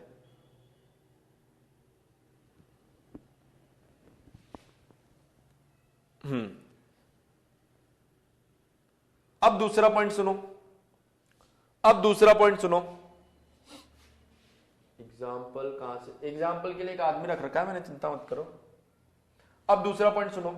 अब क्या हुआ, अब क्या हुआ कि आपने इस पानी को रोकने के लिए, इस पानी को रोकने के लिए यहां पर इस ये जो कट लग रहा है इसको बंद कर दिया। ये जो कट लग रहा है इसको बंद कर दिया। एक तरीका तो ये हो गया। दूसरा तरीका, एक टैप को यहां पर भी कनेक्ट कर दिया। एक टैप को आपने क्या कर दिया, यहां पर भी कनेक्ट कर दिया। इससे क्या हुआ, इसके अंदर भी पानी स्टार्ट हो गया। कहीं से कनेक्ट कर दिया इसको भी, तो अब यहां से भी पानी जा रहा है और यहां से भी पानी जा रहा है, तो आउटपुट जो है वो बढ़ जाएगा। लेकिन आउटपुट जो है वो अब एक डायरेक्शन में कॉन्सेंट्रेट है। बात समझ में आई? क्या किया आपने? पहले एक इनपुट था और दो जगह आउटपुट मिल रहा था। हमने कहा नहीं, हमें एक ही जगह पर आउटपुट चाहिए, तो या तो आप इसको बंद कर दो या फिर यहां पर भी एक इनपुट दे दो। दोनों ही कंडीशन में यहां पर एफर्ट लग रहा है। तो इसका मतलब यह हो रहा है कि यहां पर जो टू डायरेक्शनल आउटपुट आपको मिल रहा है, जो टू डायरेक्शनल आउटपुट आपको मिल रहा है, कहीं ना कहीं अगर आप उसे वन डायरेक्शनल कंस्टेंट आउटपुट बनाना चाहते हो तो आपको एक से ज्यादा इनपुट देने पड़ेंगे। आपको एक से ज्यादा इनपुट देने पड़ेंगे। देखो एक बार यहां समझते हैं इस बात को। हमने इनपुट दिया, ये पॉइंट चला गया यहां पर, ये 2 नंबर ऐसे, 3 नंबर ऐसे, 4 नंबर ऐसे, 5 नंबर ऐसे। तो देखो ये इनपुट दिया, आउटपुट, आउटपुट, एक इनपुट पर 2 आउटपुट मिल रहे हैं। तो हमने बोला कि सर अगर एक इनपुट पर 2 आउटपुट मिल रहे हैं तो एक इनपुट यहां लगा दो, एक इनपुट यहां लगा दो, अब सिर्फ एक ही आउटपुट मिलेगा। सो अभी 2 आउटपुट मिल रहे हैं। अगर 2 आउटपुट मिल रहे हैं तो 2 अलग अलग डायरेक्शन में आउटपुट मिल रहे हैं। इसे आप एक डायरेक्शन में नहीं मान सकते हो। जब 2 अलग अलग डायरेक्शन में मिलता है तो उसे बोला जाता है अनकंस्ट्रेंट। सो आप चाहते हो कि नहीं सर मुझे एक ही डायरेक्शन में मिले, तो हमने कहा कि एक इनपुट एक्स्ट्रा लगा दो तो अब एक ही आउटपुट मिलेगा आपको, तो वो बन जाएगा कंस्ट्रेंट। एक छोटा सा एग्जांपल आप समझिए। आप घर में जब छोटे थे, अभी भी शायद छोटे ही होंगे, ज्यादा बड़े हुए नहीं होंगे, जब आप 5 साल, 6 साल, 4 साल, 3 साल, 2 साल, जब मतलब इस एज में रहे होंगे, तो बहुत बार ऐसा हुआ होगा कि आपको आपकी मम्मी ने बहुत बार ऐसा बोला होगा कि लाइक ये 100 रुपए ले और ये सामान लेकर आ जा। बोलो हुआ था नहीं हुआ था? ये 100 रुपए की वैल्यू नहीं थी तुम्हारी? 100 रुपए, 50 रुपए, 10 रुपए, 5 रुपए, 2 रुपए, 1 रुपया कुछ तो देकर भेजा होगा कभी ना कभी कि जाओ ये सामान लेकर आओ। हुआ था ना? अब मानो, जस्ट एग्जांपल, मानो कि आपको दिए गए 50 रुपए, और ऐसे मान लेते हैं, ऐसे मान लेते हैं, मुझे नहीं पता कितने रुपए किलो चीनी आती है, लेकिन 10 रुपए, कोई बात नहीं, जो भी 50 रुपए दिए गए हो, और आपको बोला कि भाई 2 किलो चीनी ले आओ। लेकिन आप में से 90% लोग मुझे पता है कि या तो वो 45 रुपीज की लेकर आए होंगे या फिर 48 रुपीज की लेकर आए होंगे, 1 या 2 रुपए की टॉफी, चॉकलेट, कुछ ना कुछ खाकर आए होंगे। ईमानदारी से बता देना, नहीं तो फेल हो जाओगे जेईएन के एग्जाम में, ध्यान रखना, है ना? हाँ, मेरा श्राप लग जाएगा तुम्हें अगर तुमने झूठ बोला कि सर नहीं खाया हमने। सो आपको इनपुट क्या मिला? 50 रुपए। आउटपुट क्या आना था उसका? 2 किलो चीनी। लेकिन जब आप घर पे पहुंचे तो आपकी माताजी ने देखा कि ये 2 किलो चीनी के साथ 2 चॉकलेट ले आया, तो वो जो दूसरा आउटपुट है वो माताजी को चाहिए क्या, ये बताओ? नहीं चाहिए ना, जबरदस्ती आ गया ना, जबरदस्ती आ गया, तो वो अनडिजायर्ड आउटपुट हुआ। तो अगली बार माताजी ट्रेंड है पहले से, तो क्या हुआ, जब अगली बार 50 रुपए दिए तो माताजी ने पहले तो दिया एक 50 का नोट और पिताजी ने उसी टाइम पर लगाया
बताओ साउंड आ रही है नहीं आ रही है?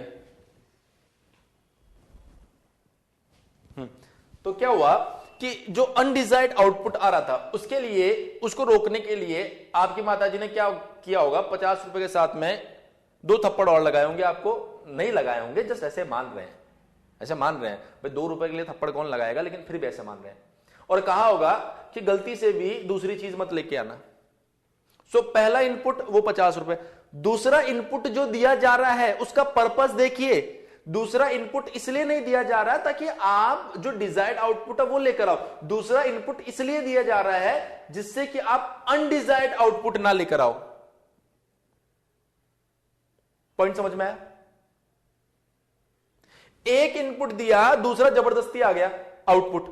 एक इनपुट दिया, 2 आउटपुट आ गए, हमको दूसरा चाहिए ही नहीं। अगर दूसरा चाहिए ही नहीं तो दूसरे को रोकने के लिए दूसरा इनपुट आया है। दूसरे को रोकने के लिए दूसरा इनपुट देना पड़ गया आपको। अरे बोलो यार क्लियर हुआ नहीं हुआ? अब इसको टेक्निकल टर्म्स में समझते हैं, टेक्निकल टर्म्स में समझते हैं। देखिए ऐसा नहीं है, ऐसा नहीं है कि हमेशा दूसरा आउटपुट, तीसरा आउटपुट, चौथा आउटपुट नुकसान ही पहुंचाता है। पहले तो समझते हैं कैसे रेस्ट्रिक्ट करते हैं। आपने जब किसी कंस्ट्रक्शन साइट के आसपास विजिट किया होगा, मतलब कभी गए होंगे तो रास्ते में चल रहा होगा ना, बिल्डिंग का काम चल रहा होगा, और जब बिल्डिंग का काम चल रहा होगा तो आप देखते हैं कि वहां पर बहुत सारे मशीन्स वगैरह देखते हैं, जिसमें क्रेन भी देखा होगा आपने, डंपर भी देखा होगा, है ना, जो सामान इधर उधर डंप करते रहते हैं। तो वो कैसे काम करती है? देखो उस क्रेन को जब आपने देखा होगा तो उसके अंदर एक मूवमेंट यहां होता है, एक मूवमेंट इस आर्म में होता है, एक मूवमेंट यहां पर ऐसा ऐसा मूवमेंट होता है। तो वो कैसे सामान को उठाती है? देखो पहले वो नीचे जाएगी, ऐसे हाइड्रोलिक क्रेन जो होती है ऐसे नीचे जाएगी, फिर सामान को उठाने के लिए ऐसे, ये रिस्ट, ये मेरा हाथ है इसलिए मैं रिस्ट बोल रहा हूं, उसके लिए भी एक तरीके का रिस्ट ही है। और सामान को पिक किया, फिर वापस इसको क्लोज किया, फिर उठाया, फिर इधर गया और फिर वापस इधर रख दिया। देखा होगा ना इस तरह का मूवमेंट क्रेन के अंदर बहुत बार आपने। तो हुआ क्या होगा? देखो हुआ क्या होगा, पहले यहां पर था ये, तो पहले उसने इसको इनपुट दिया, हाँ जेसीबी सॉरी जेसीबी, ये इधर आया, ठीक है, पहला मूवमेंट। जब ये इधर आया होगा तो अंदर बैठे आदमी ने एक इनपुट दिया होगा, और इनपुट देते टाइम उसने ये इंश्योर किया होगा कि यहां और यहां पर कोई मूवमेंट नहीं आए, यहां और यहां पर कोई मूवमेंट नहीं आए। उसके बाद में इधर से इधर आ चुका है। उसके बाद में उसने इसको ओपन किया, इसको ओपन किया, इसको ओपन करते टाइम यहां और यहां पर कोई मूवमेंट नहीं आए, इसको इंश्योर किया होगा ना उसने। फिर इसको ओपन किया, अब इसको मूव करवाया, इसको मूव करवाते टाइम यहां और यहां पर कोई इनपुट नहीं आए, इस बात को इंश्योर किया होगा। फिर यहां पर सामान रख के वापस उठा लिया होगा। सो पॉइंट यह है कि एक्चुअल में मेरे इस आर्म के अंदर 3 डिग्री ऑफ फ्रीडम था। अगर मैं एक इनपुट देता तो 3 मूवमेंट इसके अंदर हो सकता था, एक इनपुट देने पर 3 मूवमेंट इसके अंदर हो सकते थे, लेकिन एट अ टाइम मुझे एक ही मोशन चाहिए, इसलिए एक इनपुट दे रहा हूं और बाकी 2 आउटपुट को रोकने के लिए 2 एडिशनल इनपुट और देना पड़ रहा है मुझे, तब जाके एक कंस्ट्रेंट मोशन मुझे मिल रहा है, तब जाके एक कंस्ट्रेंट मोशन मुझे मिल रहा है। बोलो बात समझ में आई या नहीं आई? अब एक क्वेश्चन और आपके दिमाग में क्रिएट होगा कि सर जब आपको कंस्ट्रेंट मोशन चाहिए तो फिर डिग्री ऑफ फ्रीडम 1 बनाओ ना, डिग्री ऑफ फ्रीडम 2 और 3 क्यों बनाया आपने? जब आपको चाहिए कंस्ट्रेंट मोशन तो डिग्री ऑफ फ्रीडम 1 बनाओ ना, डिग्री ऑफ फ्रीडम 2 और 3 क्यों बना रहे हो आप? बेटा अगर डिग्री ऑफ फ्रीडम 1 बनाता तो इसका मतलब सिर्फ एक ही जगह पे मूवमेंट हो सकता था, जबकि मुझे यहां भी चाहिए, यहां भी चाहिए, यहां भी चाहिए, पर एट अ टाइम एक ही जगह पर चाहिए। यहां चाहिए तो इनको रोको, यहां चाहिए तो इनको रोको। इसलिए अगर डिग्री ऑफ फ्रीडम 1 बनाता तो एक ही जगह पे मूवमेंट आता, इसलिए मुझे सब जगह मूवमेंट चाहिए, इसलिए मैंने ग्रेटर देन 1 बनाया। लेकिन एट अ टाइम पर जब एक ही मूवमेंट चाहिए तो बाकी को क्या करना पड़ता है? रेस्ट्रिक्ट करना पड़ता है, इसलिए वहां पर एक से ज्यादा इनपुट हमें लगाना पड़ता है। तो पहला पॉइंट, इसका डिग्री ऑफ फ्रीडम 2 आ रहा है, मतलब इनपुट, आउटपुट और डिग्री ऑफ फ्रीडम। सो एक इनपुट दे रहा हूं तो 2 आउटपुट मिल रहा है, डिग्री ऑफ फ्रीडम 2। लेकिन अगर मुझे एक ही आउटपुट चाहिए तो 2 इनपुट देने पड़ेंगे और इसका भी डिग्री ऑफ फ्रीडम तो 2 ही रहेगा। क्या कभी कहीं पर 2 डिग्री ऑफ फ्रीडम भी हमारी मदद करता है क्या? क्या कभी कहीं पर 2 डिग्री ऑफ फ्रीडम भी हमारी मदद करता है क्या? देखिए, आप में से कोई स्टूडेंट ऐसा होगा जो कल को जेईएन बन जाएगा, और जब जेईएन बन जाएगा तो उनको मिलेगी एक चमचमाती कार, ऐसी,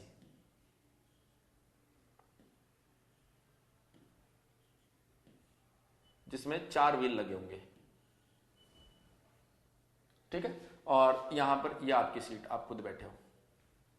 अब जब गाड़ी आप चलाओगे आपको लेना है राइट टर्न, आपको लेना है राइट टर्न। जब आप राइट टर्न लोगे तो ये जो इनर व्हील है, ये जो इनर व्हील है ये तो ऐसे निकल जाएंगे, ये जो आउटर व्हील है ये ऐसे निकल जाएंगे। अरे ऐसा ही होगा ना, तभी तो पूरा टर्न ले पाओगे।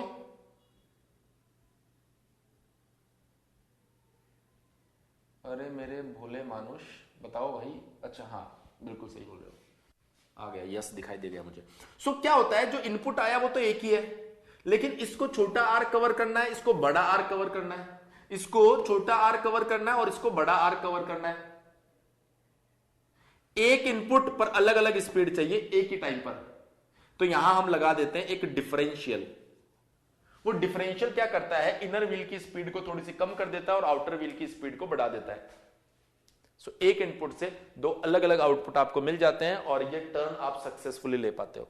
2 डिग्री ऑफ फ्रीडम होता है डिफरेंशियल का, इपीसाइक्लिक गियर ट्रेन का एप्लीकेशन है वो, आगे पढ़ोगे आप। सो 2 डिग्री ऑफ फ्रीडम भी कभी कभी आपके लिए काम आ जाती है, ऐसा नहीं है कि भाई हमेशा बेकार होती है। बताओ यार, समझ में आया कि नहीं आया? समझ में आया कि नहीं आया? इतना कॉन्सेप्ट समझ में आया नहीं आया? सो इसको कंक्लूड करते हैं बेटा, थोड़ा सा कंक्लूड करते हैं इस पॉइंट को। सो हमने बोला कि सर इनपुट, आउटपुट और डिग्री ऑफ फ्रीडम, अगर एक इनपुट दे रहा हूं 0 आउटपुट मिल रहे हैं तो डिग्री ऑफ फ्रीडम 0। अगर एक इनपुट दे रहा हूं, हालांकि जब आप ऐसा भी बोल सकते हो कि सर जब आउटपुट ही नहीं मिल रहा तो इनपुट क्यों देना, तो ये भी बोल सकते हो लाइक 0 इनपुट, कोई इनपुट नहीं दे रहा, कोई आउटपुट नहीं मिल रहा, एक ही बात है दोनों। एक इनपुट दे रहा हूं, एक आउटपुट मिल रहा है तो डिग्री ऑफ फ्रीडम 1। एक इनपुट दे रहा हूं, 2 आउटपुट मिल रहा है, डिग्री ऑफ फ्रीडम 2। लेकिन अगर एक आउटपुट चाहिए तो 2 इनपुट दूंगा तो डिग्री ऑफ फ्रीडम अभी भी 2। देखो, जब आपके पास में एक आउटपुट है तो मोशन जो है, मैकेनिज्म जो है वो कंस्ट्रेंट आउटपुट देती है, तो आप इसे बोलेंगे कंस्ट्रेंट काइनेमेटिक चेंज। क्योंकि एक यूनिक आउटपुट मिल रहा है। यहां पर भी कंस्ट्रेंट काइनेमेटिक चेन है ना, लेकिन यहां पर एक से ज्यादा आउटपुट है तो आउटपुट कंस्ट्रेंट नहीं होगा, इसलिए अनकंस्ट्रेंट काइनेमेटिक चेन। अब बहुत बार स्टूडेंट सोचते हैं कि सर डिग्री ऑफ फ्रीडम 3 है, बताओ वो कंस्ट्रेंट होगा या अनकंस्ट्रेंट होगा। अरे देखो, डिग्री ऑफ फ्रीडम को देखकर ये डिसाइड नहीं होता है, आउटपुट को देखकर डिसाइड होता है। क्यों?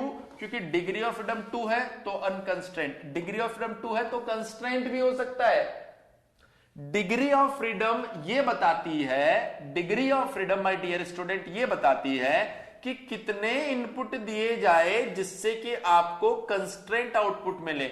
एक डिग्री ऑफ फ्रीडम है तो एक इनपुट दो जिससे कि आपको एक आउटपुट मिले। अगर 2 डिग्री ऑफ फ्रीडम है तो आपको 2 इनपुट देने पड़ेंगे जिससे कि आपको कंस्ट्रेंट आउटपुट मिलेगा। बोलो यस और नो, बोलो भाई यस और नो।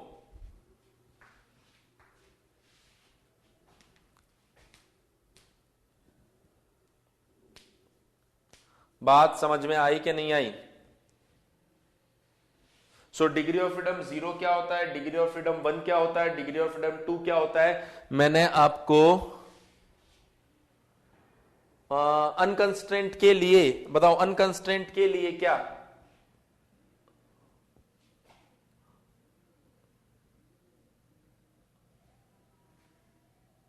अनकंस्ट्रेंट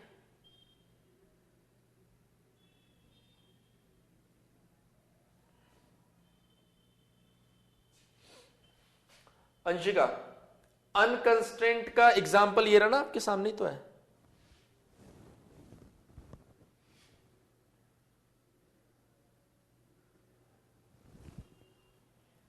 प्रिंस, एक में तो एक इनपुट है, फिर 2 डिग्री ऑफ फ्रीडम मिला। अरे डिग्री ऑफ फ्रीडम इनपुट को देख के थोड़े बोल रहे हो, यहां से फाइंड किया ना आपने, ये देखो यहां से फाइंड किया ना। अगर आप एक इनपुट दे रहे हो और 2 आउटपुट मिल रहे हैं तो डिग्री ऑफ फ्रीडम 2 होगा। कैसे पता चला? यहां से। तो हमने बोला कि हमको 2 डिग्री ऑफ 2 आउटपुट नहीं चाहिए, एक चाहिए, इसलिए हमने 2 इनपुट दिए, तब जाके एक आउटपुट मिला। अच्छा तुम ये बोल रहे हो कि सर यहां एक इनपुट है तो 2 डिग्री ऑफ फ्रीडम कैसे हो गया? अरे पॉइंट ही नहीं समझ रहे यार, तुम पॉइंट नहीं समझ रहे हो। डिग्री ऑफ फ्रीडम यह बताता है कि कितने इनपुट देने से कंस्ट्रेंट आउटपुट मिलेगा। अगर आपका डिग्री ऑफ फ्रीडम 1 है तो एक इनपुट दोगे तो एक आउटपुट मिल जाएगा। अगर आपका डिग्री ऑफ फ्रीडम 2 है तो 2 इनपुट देने से एक आउटपुट मिल जाएगा। अगर डिग्री ऑफ फ्रीडम 3 है तो 3 इनपुट देने से एक आउटपुट मिलेगा। अगर डिग्री ऑफ फ्रीडम 4 है तो 4 इनपुट देने से एक आउटपुट मिलेगा। लेकिन अगर आप ये बोल रहे हो कि सर यहां एक ही इनपुट है तो डिग्री ऑफ फ्रीडम 1 होना चाहिए, तो आप तो बहुत ही इलॉजिकल बात कर रहे हो। मैंने कब बोला कि इनपुट बराबर डिग्री ऑफ फ्रीडम होता है? मैं ये बोल रहा हूं कि जितना डिग्री ऑफ फ्रीडम होगा, अगर उतना इनपुट दे दोगे तो आपको यूनिक आउटपुट मिलेगा। Prince clear? अब और किसका डाउट है? अभिराम, सर कंस्ट्रेंट का मतलब क्या होता है? कंस्ट्रेंट का मतलब होता है यूनिक। एक होता है कंस्ट्रेंट, कंस्ट्रेंट का मतलब होता है रेस्ट्रिक्शन, और एक होता है कंस्ट्रेंट मतलब यूनिक।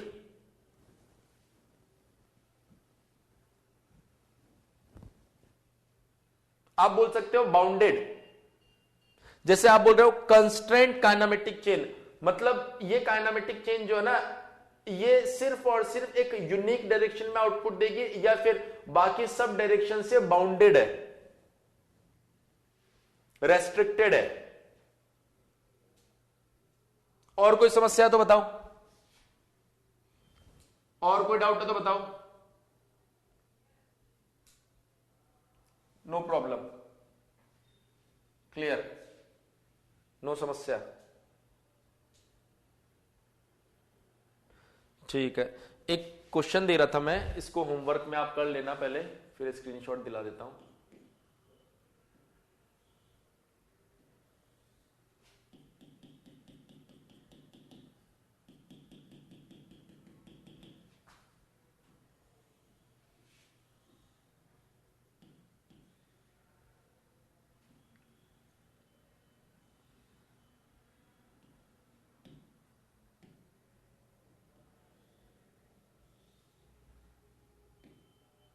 घर पे जाके बेटा इसको वापस देख लिया करो एक बार।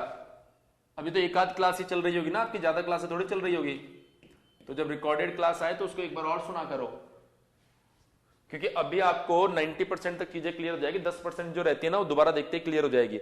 लेकिन अगर आप 1-2 महीने तक इन चीजों को नहीं पढ़ोगे और फिर वापस देखोगे ना, तो 90% भी 40% पे आ जाएगा वापस। चलिए एक बार स्क्रीनशॉट ले लो, वैसे तो ऑलमोस्ट स्क्रीनशॉट आपने ले लिया था, यहां से ले लो।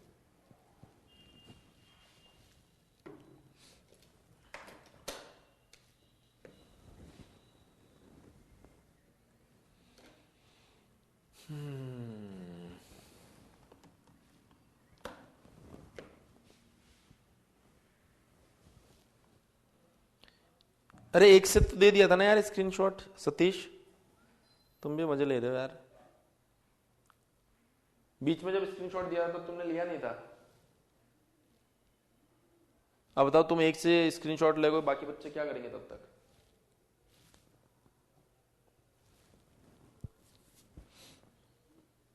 जल्दी से लो।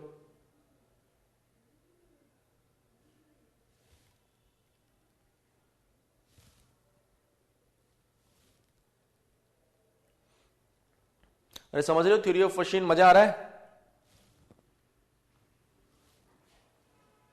ऐसा तो नहीं ना मैं अकेला ही समझ रहा हूं सिर्फ?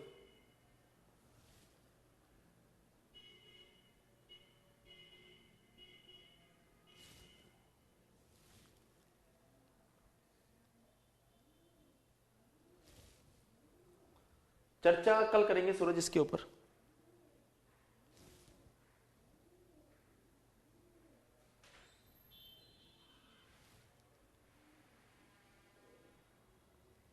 हाँ वो एक ही लिंक है, कल चर्चा करेंगे इसके ऊपर। चलिए, सो आई होप आप लोग एंजॉय कर रहे होंगे थ्योरी ऑफ मशीन के सेशंस। तो एक काम जरूर कीजिए, आप अपने नोट्स जो भी बना रहे हैं उन्हें एक बार रिवाइज करके जरूर क्लास में पहुंचे, ताकि हम लोग एक अच्छे लेवल के डिस्कशन तक पहुंच सके। अदरवाइज आप इन्हीं छोटी छोटी चीजों में ज्यादा उलझ जाएंगे। ठीक है, so thank you very much. एक टेलीग्राम ग्रुप का लिंक मैंने आपको शेयर किया होगा या फिर बताया होगा, सो उसे ज्वाइन कर लेना, क्योंकि कुछ एडिशनल चीजें हम लोग उसके ऊपर शेयर करने वाले हैं। ठीक है, थैंक यू।